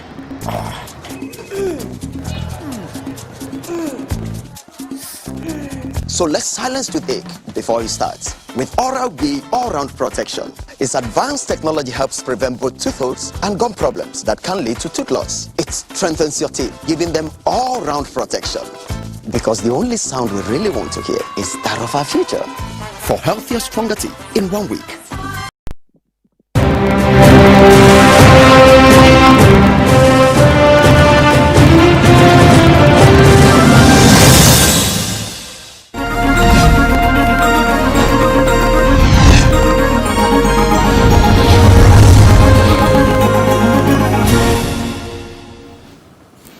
Welcome back. You're still watching and listening to The Key Points on TV3, also on 3FM 92.7 and online at 3news.com. Also on our Facebook page, TV3 Ghana. This is the 2020 elections special, where we are looking at the issues that have dominated the electioneering space all throughout to this point. And today is when the political parties bring their campaigns to a close. So we are having that conversation here with representatives of the two main political parties, NPP, NDC. We're now moving on to look at corruption and how it has been dealt with under this government and, of course, under the government of John Dramani Mahama. Corruption remains an important issue. Indeed, it has been a key determiner of change in government for the longest time, both democratically and under military regimes and all of that. So it is indeed an important issue we need to be looking at. And I'll quickly go to Dr. Tony Edu, who is with us via Zoom. Dr. Tony Edu, can you hear me? I can hear you. Very well. Now let's now look at corruption and how it's been dealt with. The NPP came into office on the back of a promise to set up the office of Special Prosecutor to help deal with corruption. The argument then was that the existing corruption agencies didn't have the prosecutorial powers, even though they had the investigative powers. And so let's set up an office that would have both powers to be able to go on with its duties. And also the element of the Attorney General being a co-appointee of other appointees would make it difficult for the Attorney General to, go after co-appointees and all of that. All those arguments were made. And indeed, this government came in, set up the Office of the Special Prosecutor, and we know what has happened. Recently, Special Prosecutor Martin Amidu resigns, and a lot of questions are up there. Your thoughts on how we fought corruption as a country and looking at where we've come recently. Your thoughts, let's hear you. Abner, one of the remarkable things about the NPP campaign has been the extent to which it has managed to obscure the evil deeds, excuse my word, but I have to use it, the evil deeds of the present government with the free SHS issue. Corruption is one of them. The other is managing a government that is essentially chronic capitalism, family and friends. And the other element, the third element, is bad governance in terms of the insecurity of people and their property and the infiltration of our security apparatus by party supporters. Now, you don't fight corruption by merely setting up investigation institutions. You fight corruption with also punitive measures, punitive, to dissuade people, to impress upon the public that it does not pay to be corrupt.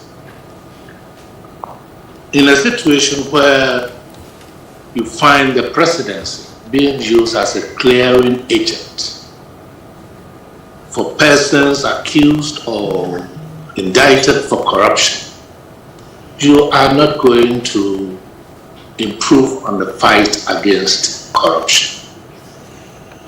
And to the extent that you are running a family and friends government, you are encouraging people to be corrupt because they know that no one points a left finger at his village.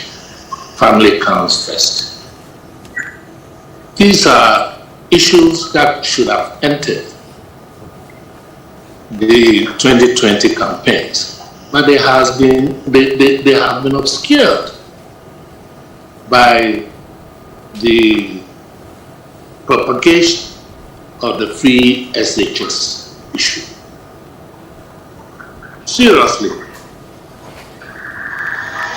corruption has been a platform, a convenient platform for political party campaigns. It has been a convenient platform for unconstitutional overthrow of governments. We don't seem to have learned a lesson from the June 4 and 31st December uprisings that it is about time our country mounted a strong campaign against corruption. The number of corruption cases that have characterized this government since 2016, 2017, far outstrip those cases of previous regimes. And this is a very shameful situation for Ghana because we lose a great deal of national resources through the corrupt deals of individuals affiliated to the government.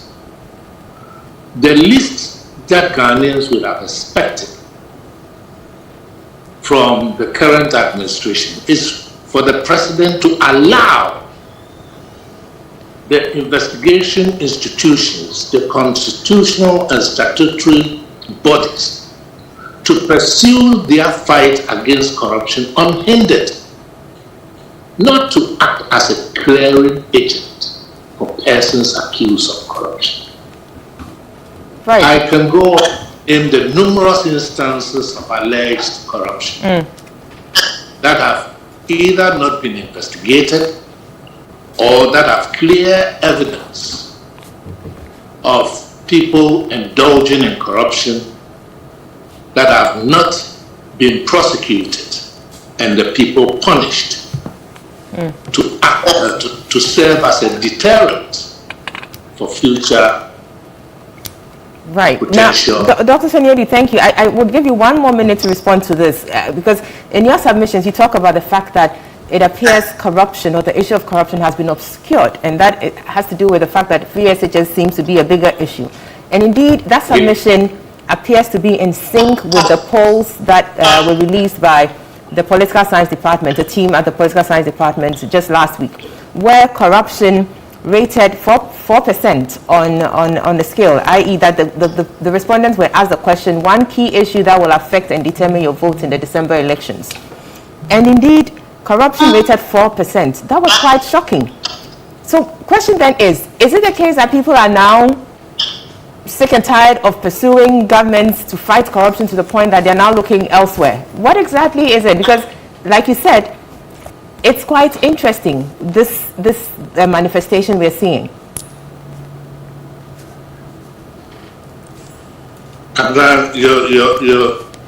Your audio is cut off. I can't hear you. Can you hear me? Yes, I can hear you. Yeah. I'm not surprised because, as I said, the MPP government has been quite remarkable in getting these other issues obscured with the propagation of the free exchange system. Seriously, a culture of freebies is being created in Ghana, that other misdeeds of the government become insignificant, Very well. so long as a freebies. And we have this cultural orientation, which says that it doesn't matter where you got your money, so long as you give me some of it. Very well. Thank you. Yes, that's why corrupt individuals are still respected in our society rather than shunned. Thank you very much. Let me go to Nana Komia, also on Zoom. Nana, can you hear me? Yeah, I can hear you. Right. So the fight against corruption, NPP coming in promising to set up an office of the special prosecutor, that was set up obviously, but the running of it remains an issue. And recently, the first special prosecutor resigns, raising a number of issues. He left office and left in that whole process a whole lot of issues that ought to be dealt with. Question: how well has this government done with regards to the fight against corruption? Well, thank you. Before I answer that directly, just a few points of interest. Well, you have 5 minutes, and so you would have to balance it out. 5 minutes? Yes, because we're wrapping up, and we're giving each of you 5 minutes to do that. So. Okay, let me do the corruption first. Now, you see, Dr. Tony Edu makes the point. It is not because somebody is making any effort to obscure corruption. That kind of sentiment, Dr. Tony Edu, with respect, seems to portray the Ghanaian electorate as ignorant. The Ghanaian electorate is very ignorant, and issues that affect them are reflected in what they discuss. So to the extent that they are not discussing corruption, it means that it's not a big issue to them now. And to the extent that they were discussing corruption in the years before, 4 years before the NPP came, means that corruption was a big issue. It was at the forefront of the minds of the people of this country. So it is not that anybody is manufacturing free SHF to obscure anything. It is because it is not a big issue as it used to be because of the conduct of the government. Look, this business about clearing agents, fine, there's a lot of disagreement about the method. But you've had a situation where people actually being investigated for corruption were posted to the Jubilee House. You remember? They were posted to the Jubilee House as a haven, people who actually are under investigation and so on. But be that as it may, look at what happened with the Public Procurement Authority. When the investigations came out in the public, the president took action, referred the matter to SHRAC. And there is a closure on the matter, and what is being waited for now is prosecution. What about PDS, which our NDC friends like to tout as evidence of corruption? It is the president who put his foot down and cancelled PDS against the wishes of the almighty Americans. In the event, we even lost some money that the Americans were going to give us. The president said, no, I don't think this deal is in the general interest of Ghanaians, and he cancelled it. Put his foot down and cancelled it. Ejapa, which is another favorite of the NDC these days. When the president referred the matter to the special prosecutor to look at, the special prosecutor came out and said there's risk of corruption if things go the way they are. What did the president do? He said take it back to Senda and have it reviewed by Parliament, where all the parties, both parties are. So you can see concrete action. Even the appointment of the special prosecutor is the setting up of the office. The work that went into the setting up of that office, the appointment of Martina Midu, who at that time had credentials that nobody would deny as the special prosecutor, are major achievements. So if corruption is not a big issue now, it is not because somebody has come with free SHS. It is because really that is what it is. And this business about family and friends, I can understand if people make the observation that there are a lot of people. No, you have a minute more, so please be guided. Sorry? You have a minute more. You have a minute more, so be guided. Well, I can understand if people make the observation that there are many people with family connections to the president having appointments. But let's look at it this way. These people have been appointed. They have gone through correct procedure. Some of them have gone through parliamentary vetting and all of that, qualified for the jobs that they hold. They are working for the state. They are earning money. They are earning their salaries for working for the state, just like all of us. Contrast that with the situation where you have, under the supervision of President Mahama, 60% of the country's bauxite deposit being signed off to his brother. Thank you. When you have a situation where his brother is being used as conduit to ferry bribes into this country, right early on in the beginning of the NDC. And thanks. For $5 million because of family connections. Right. Contrast that. Your time is up, so thank you very much, Nana. I'm moving on to Madam Okhtari. Your thoughts on that, but obviously the two earlier speakers have raised an issue, which for me, last week it came out, and I indeed talked about it, that it's quite interesting that we have corruption rating the way it's rating, because as far as I've known, corruption has always been an issue.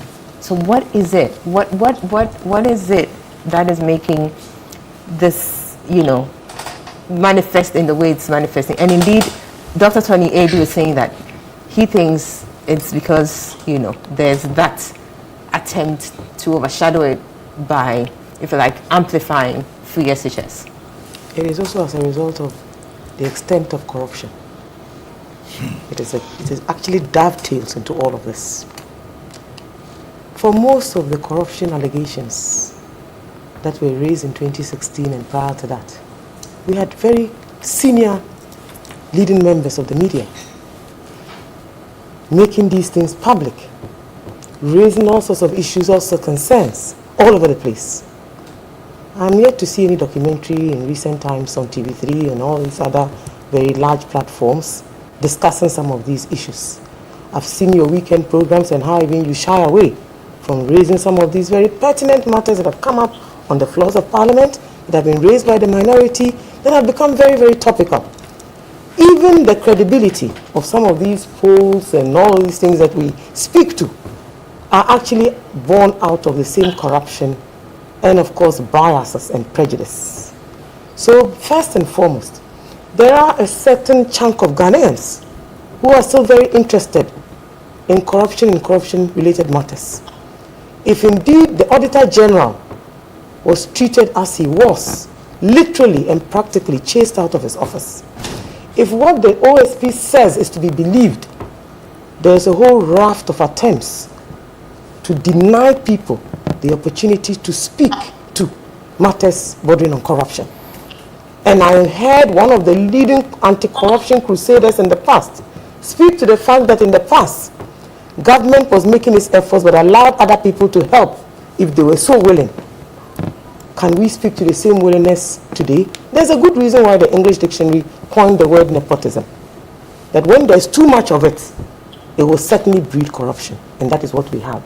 For the few who are enjoying in Nana Komia's administration, the families and the extensions of same, the monies we speak to that are being wasted on corruption pale in comparison to the freebies we give. But certainly, when people develop a certain penchant, a certain appetite for freebies, and you tend to even believe, and you are even inclined to believe it yourselves as a ruling government, and Akufo-Addo says it.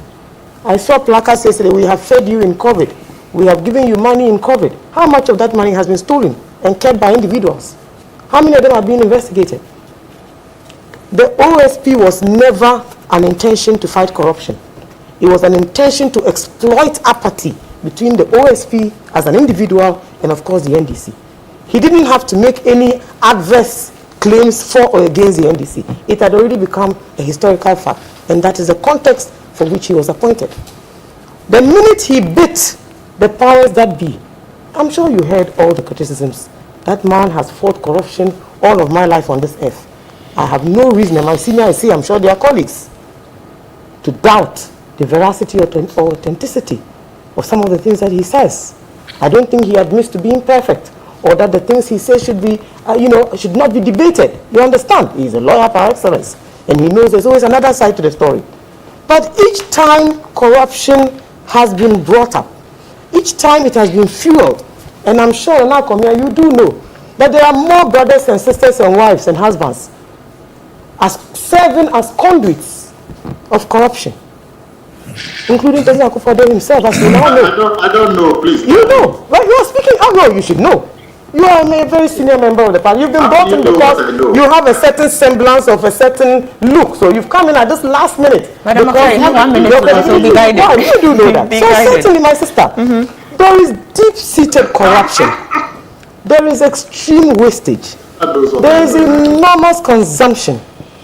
And personally, I have no doubt in my mind that even the matter he mentioned about the president's brother and $5 million pales in comparison to the graft, the corruption and stealing of Ajapa by a few people, not many. By PDS, by a few people, not many. By the National Youth Authority, a few people, not many. By the public procurement itself, led by an individual who had actually even led the process in the run-up, and he knows, to the passing of that particular Public Procurement Authority Act. And what does he do next? He tries even to take Shraj to court. Imagine yourself in your same seat, that after the Manasseh issue, that President Mahama had gone back to sue Shraj. How would that have been seen in the context of our politics and the now very biased landscape that we are dealing with? Thank you very much. Use the same yardstick and the same benchmarks that you use to question your time decisions and actions by the NDC. And in fact, Madam, are you alleging the media is being biased? No, to an extent. Oh no, I think that is very... No. I didn't want to interrupt you in your 5 minutes. Yesterday, you read a statement I indicated earlier. There are persons within the media. I'm not speaking for things that I am saying. I'm speaking to things that are within the public purview. Thank you very much. There's evidence by Gary Smith, and you can check. There's statements by Manasseh Azuri-Awuni, and you can check. Thank you. So there is deep corruption. The ANAS principle has failed. Thank you very much. And Nana Komia and I both know how deep-seated corruption is. Mr. Aiko, so I look forward submission as well. He also has to 5 minutes us actually having a more sincere conversation.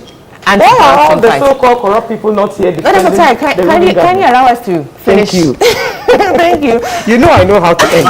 Except sometimes, you know. Nana, thanks. So yes, you have the floor. Thank you for the opportunity. Senior, you live in Canada. I know, but you know, I was in charge of governance when we did the manifesto, and therefore this corruption thing fell within my remit, and we were looking at it. We proposed changing the misdemeanor for bribery and corruption into a felony. Government eventually has done that, which shows that we are ready to fight corruption. We brought in the OSP, and we all know why it was set up and the efforts that he also made to try and fight the corruption. The issue about the fraud going onto the back burner, clearly, is that we seem to be talking about scandals and allegations.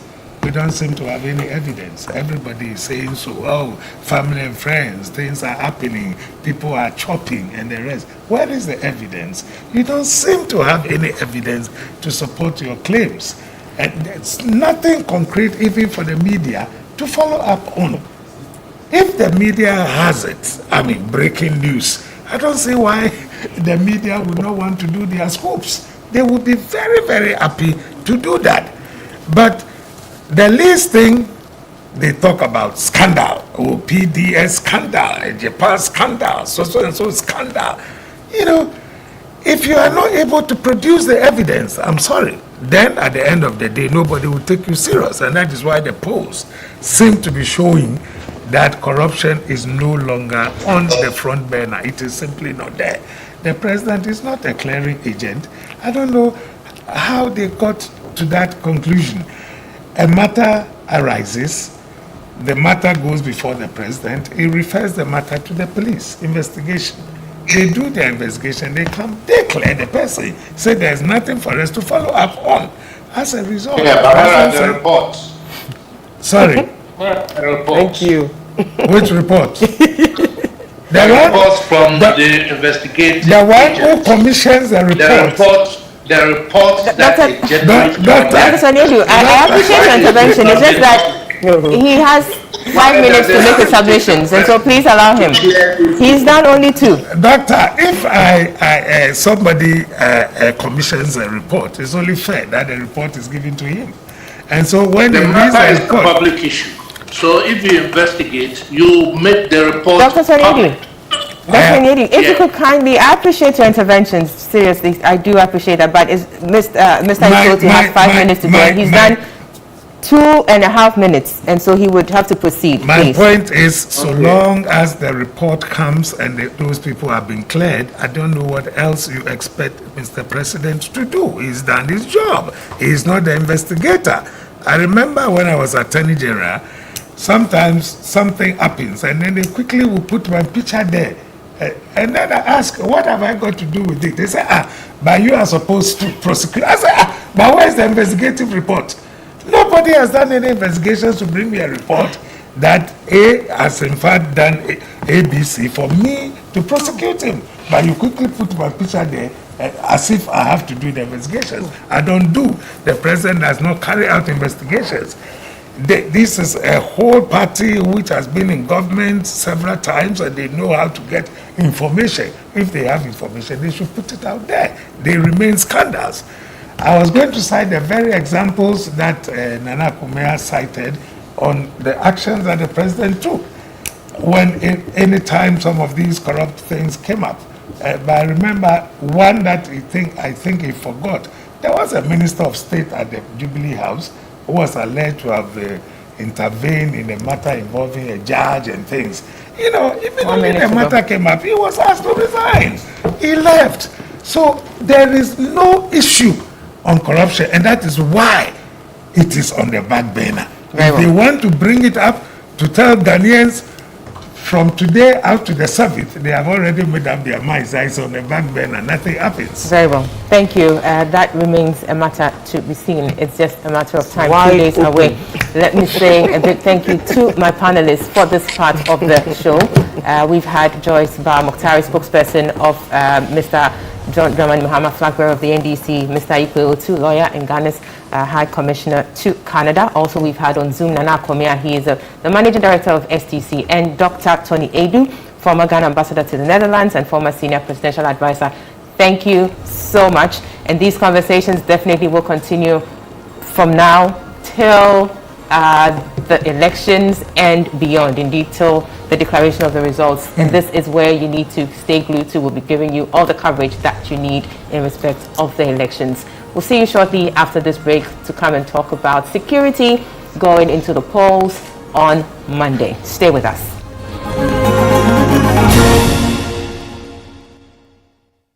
We delivered 2 healthy kids last night. Congrats.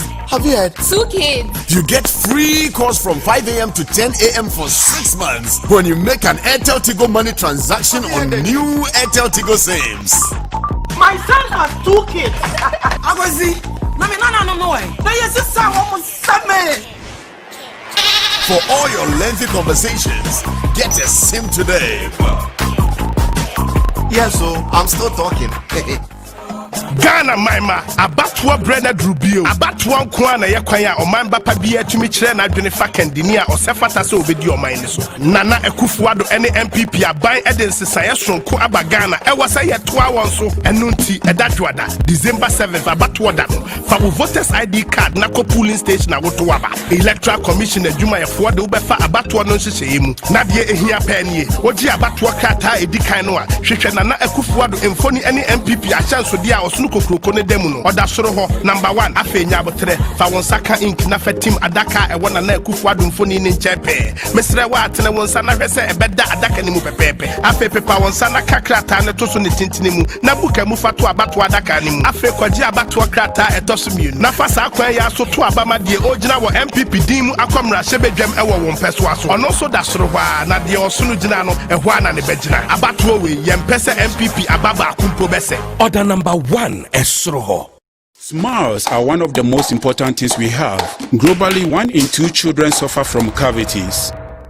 Pepsodent with maximum cavity protection repairs tiny holes before they become cavities. Because every smile matters. 1992, Fourth Republic, historic new era. 1996, great enthusiasm, forward-looking. 2000, first transition, change beckoned, new breed. 2004, continuation, democratic consolidation. 2008, another change, respect for democracy. 2012, new leadership, renewed hope. 2016, people's power, another transition, hope in the horizon, new promises. And now, in 2020, what awaits Ghana?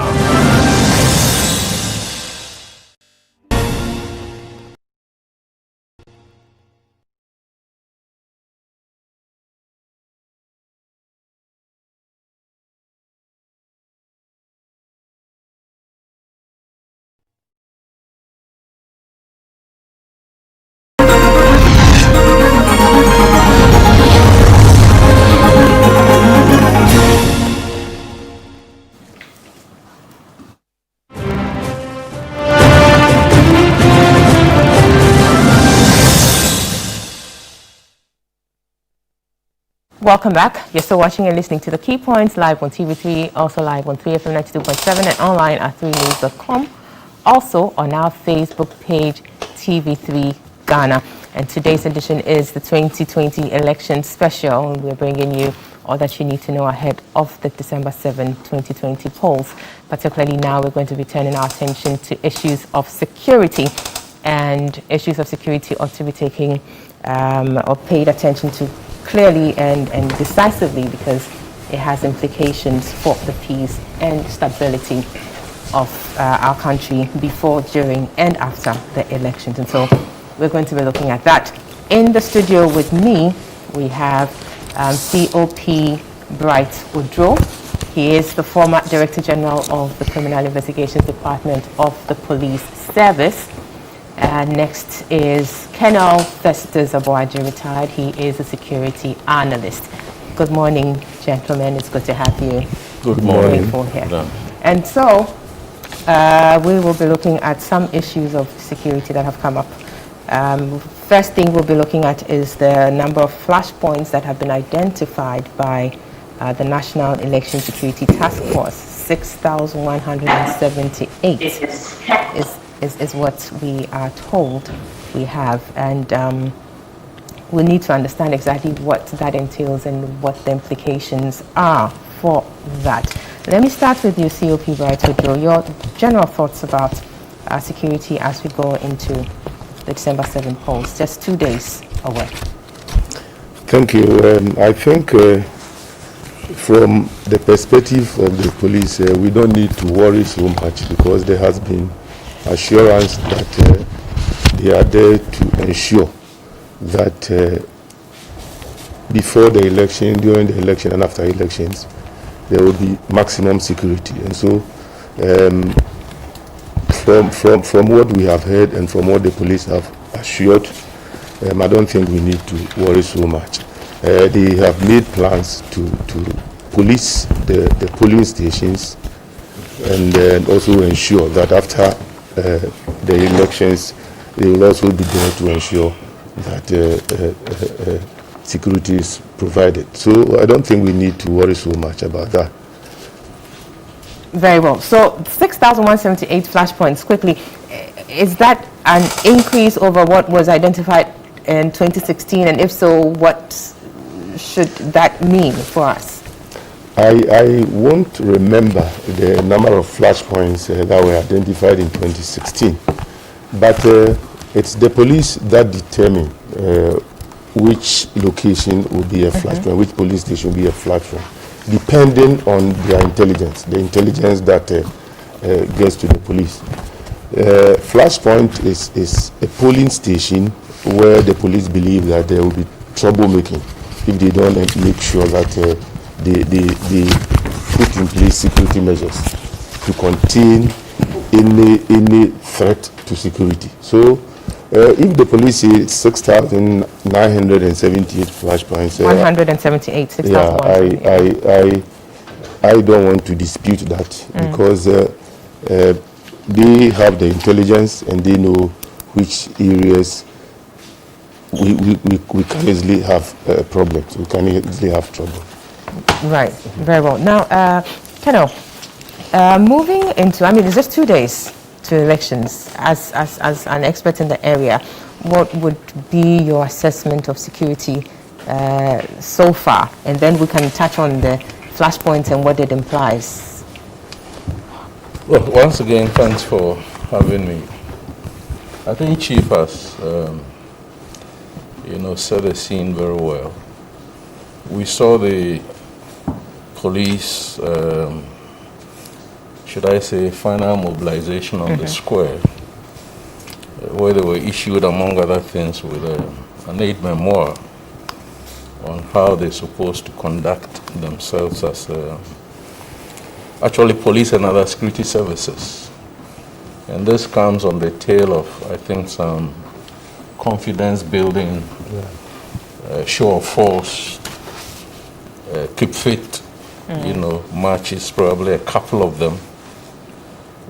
We also, I think yesterday, I haven't seen the full video, but I think there was a peace pact, which is what we've called it.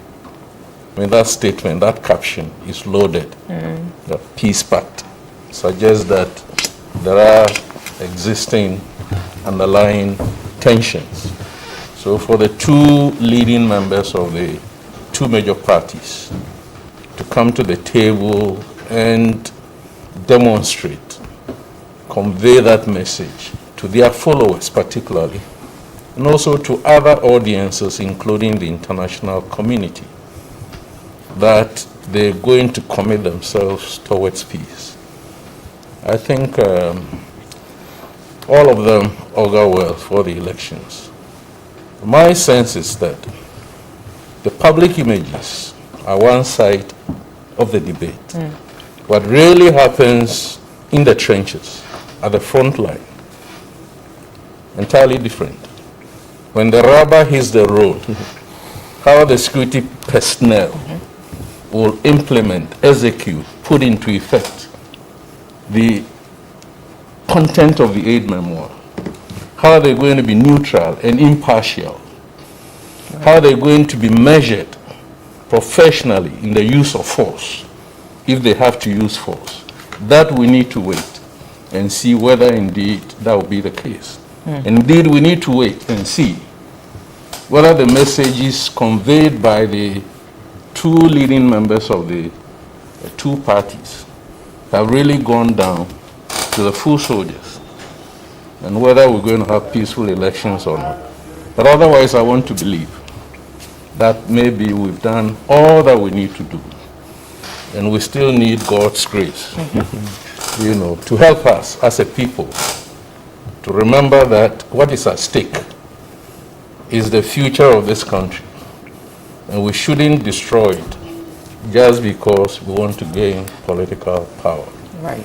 Let me rest my initial comments here. Right. You talked about the peace pact and the fact that yes, it's quite symbolic and also a big deal, and that peace pact phrase there is quite loaded. Indeed, it is, and it is the third time. What happened yesterday is the third signing of such pacts.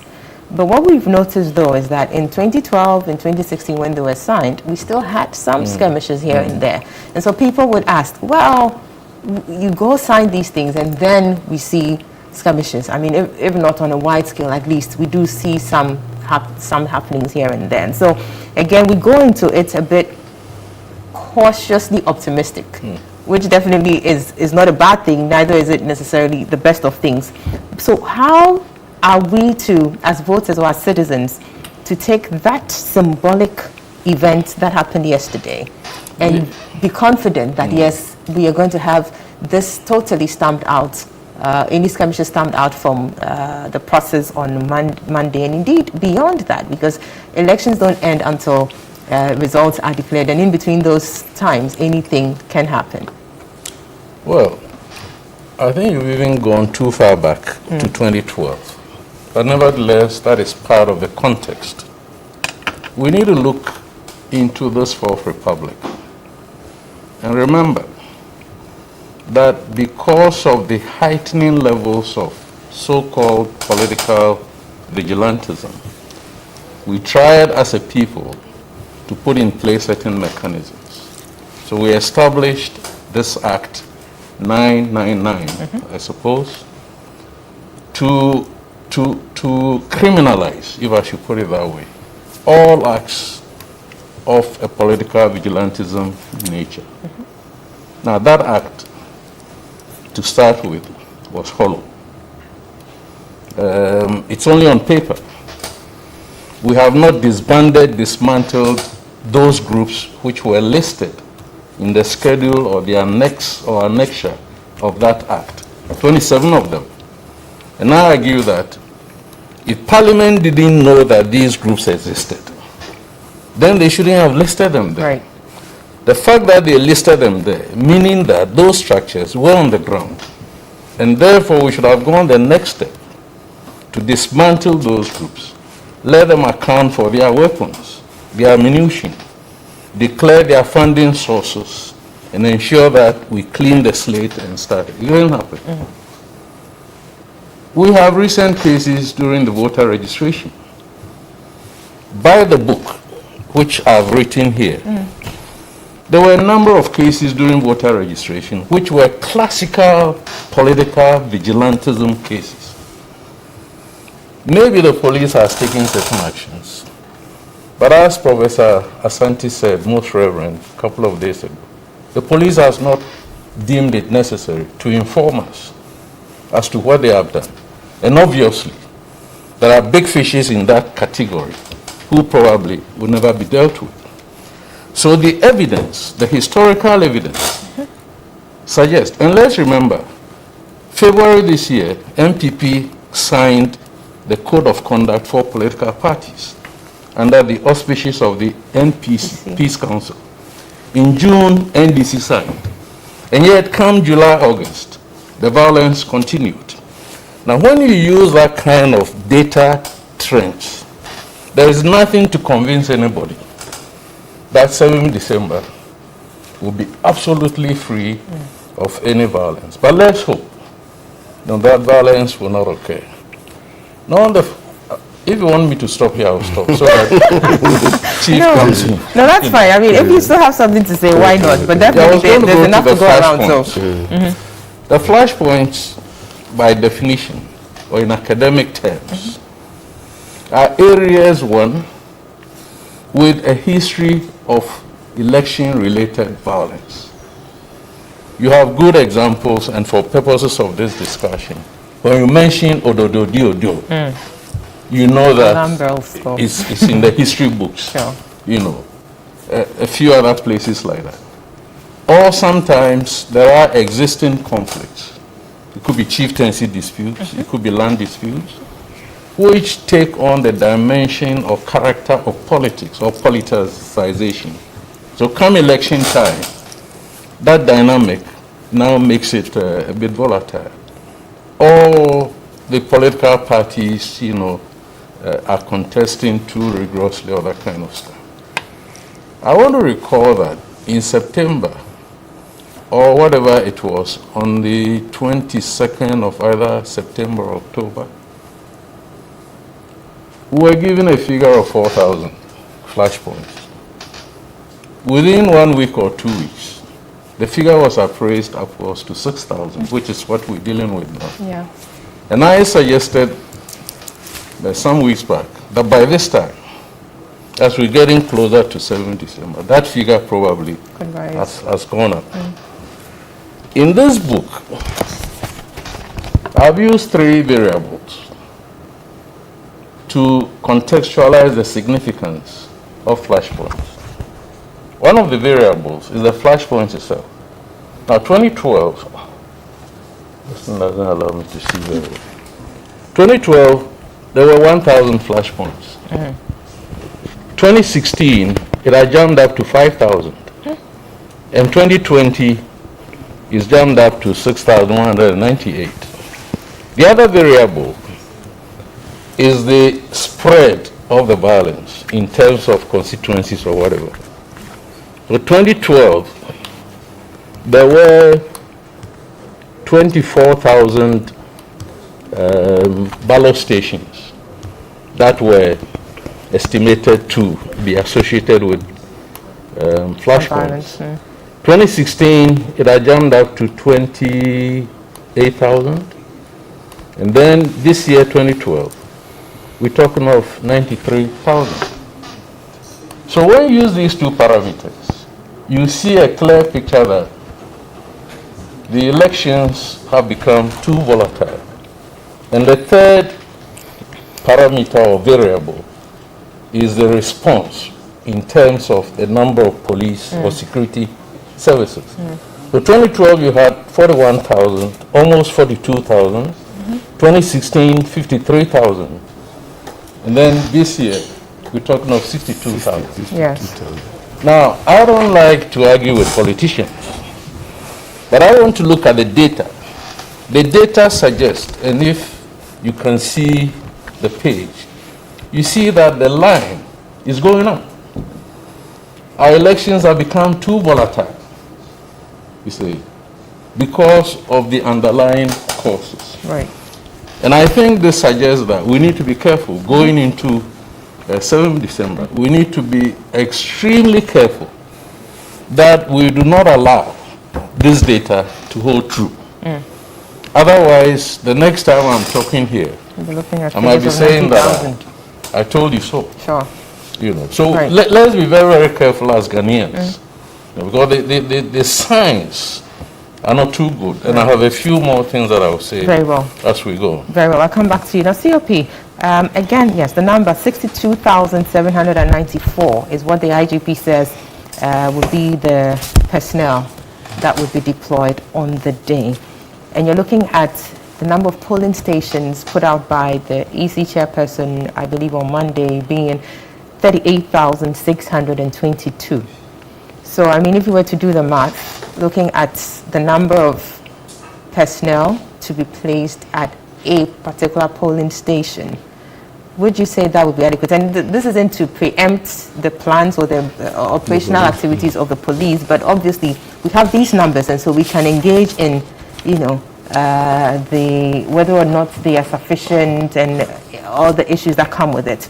What are your thoughts about the personnel deployment? And obviously, because we have flashpoints, you would assume, or you'd want to believe that the flashpoints would have more personnel concentrated there. Yeah, I think in 2016, there were less polling stations than we have now. Then the 2016 was about 28,000.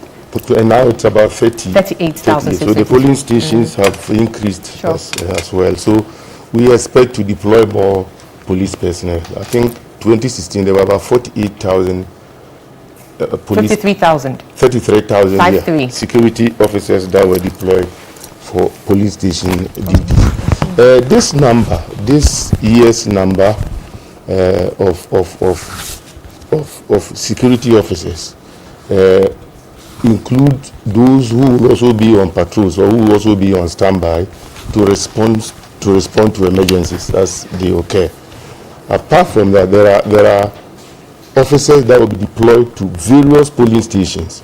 If it is not a flashpoint, we normally deploy one personnel at a polling station. If it's a flashpoint, 2 or even more, depending on the nature of that flashpoint. And so, if the number of police personnel or the number of security personnel deployed to polling stations has increased, then of course it has increased because the polling stations have also increased. But like Colonel said, we should be very, very careful. One police officer or one security personnel at a polling station is not sufficient at all, especially when you consider that any polling station can be volatile at any time. They have identified some polling stations as a flashpoint, but there may be others that could be momentarily be a flashpoint. Spontaneously. Yes, that's why you cannot determine. And so putting a police officer, one police officer there may not be the ideal situation, but that is what we have to deal with because of our numbers.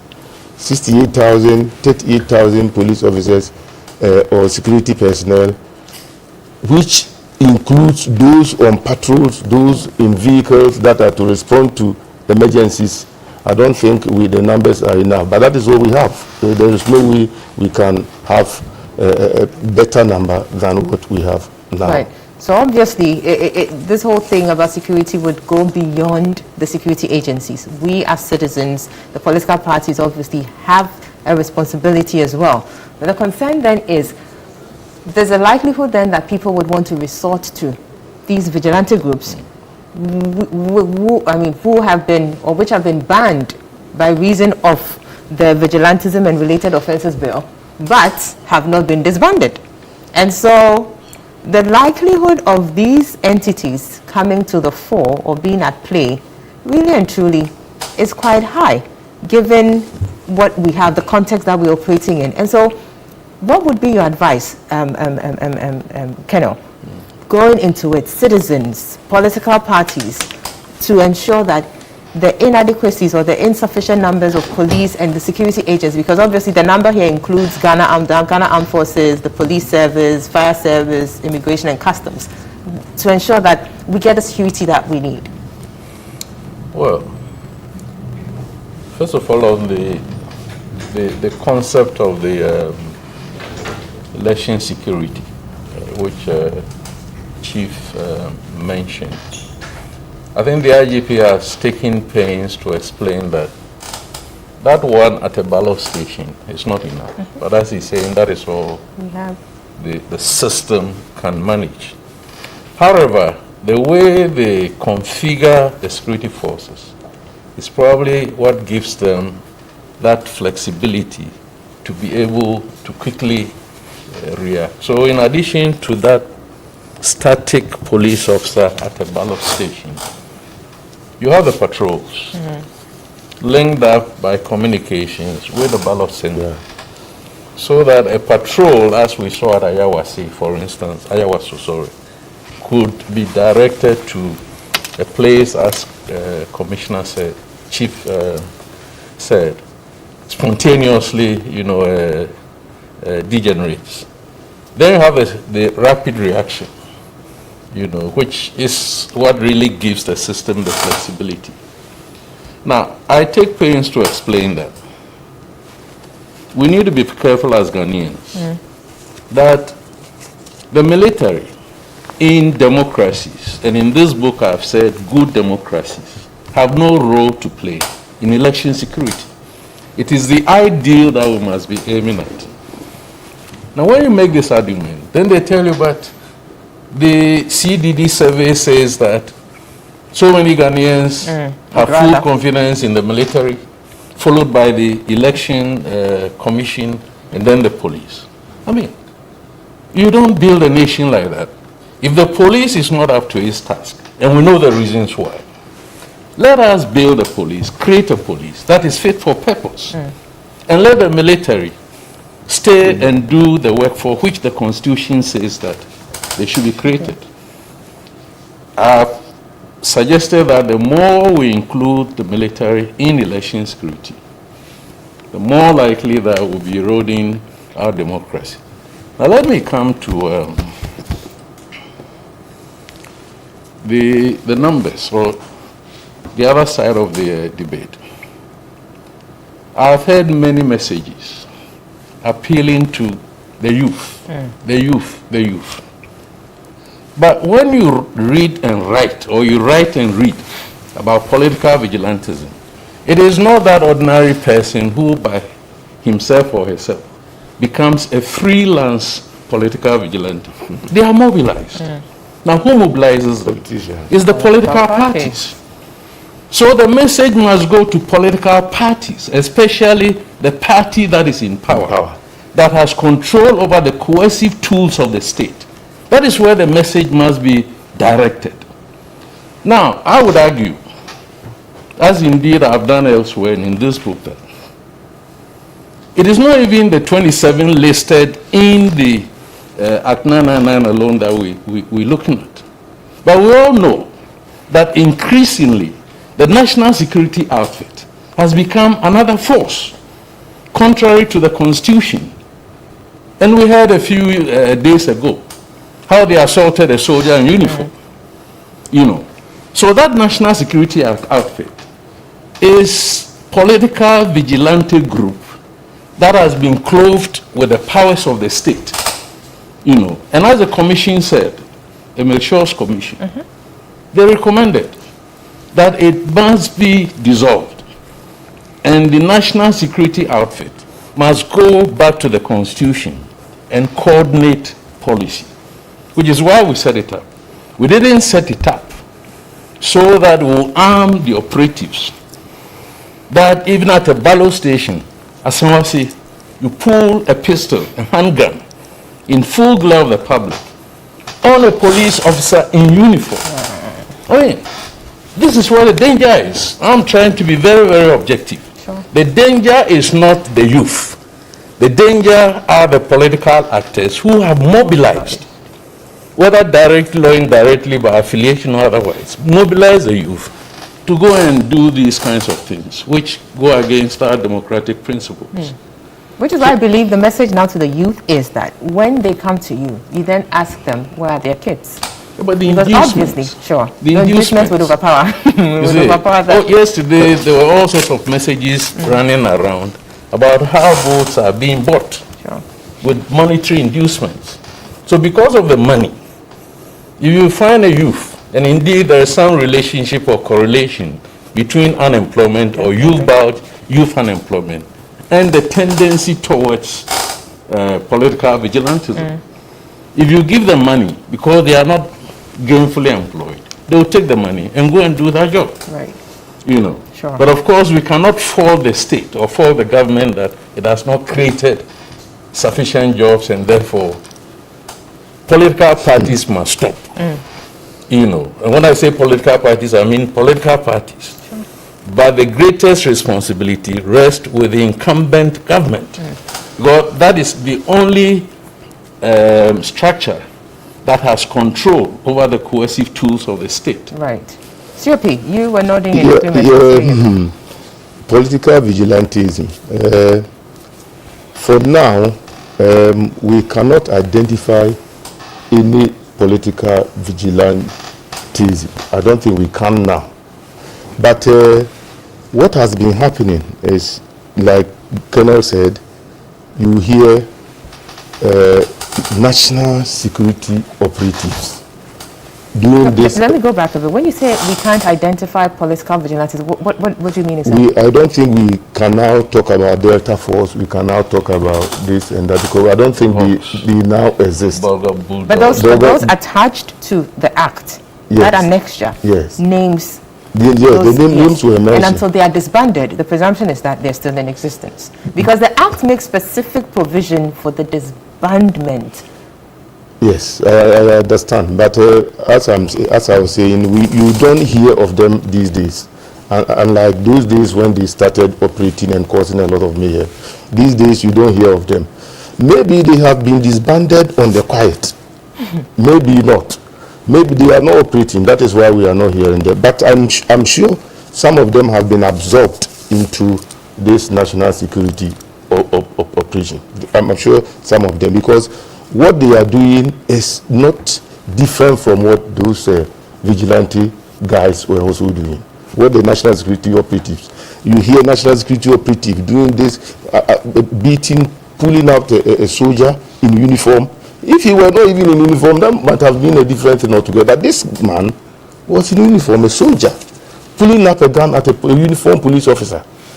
And they say they are national security operatives. What they are doing is purely vigilantism, and what I believe the Act seeks to address. Right. Yes. So I have said some time ago on a platform that for me, it's not even a question of maybe writing laws or creating legislation to disband the activities of vigilante, but it is always the government in power, like Colonel said, that has to take action, that has to disband, denounce its own vigilantes. And when the government in power does that, I mean, who are you? Who opposition parties and other political? How can you even nurture your vigilantes? You can't, because the state has all the military, the police at its disposal to deal with any vigilantism and so on. So for me, government in power, party in power, disband yours, denounce yours, and the rest will follow.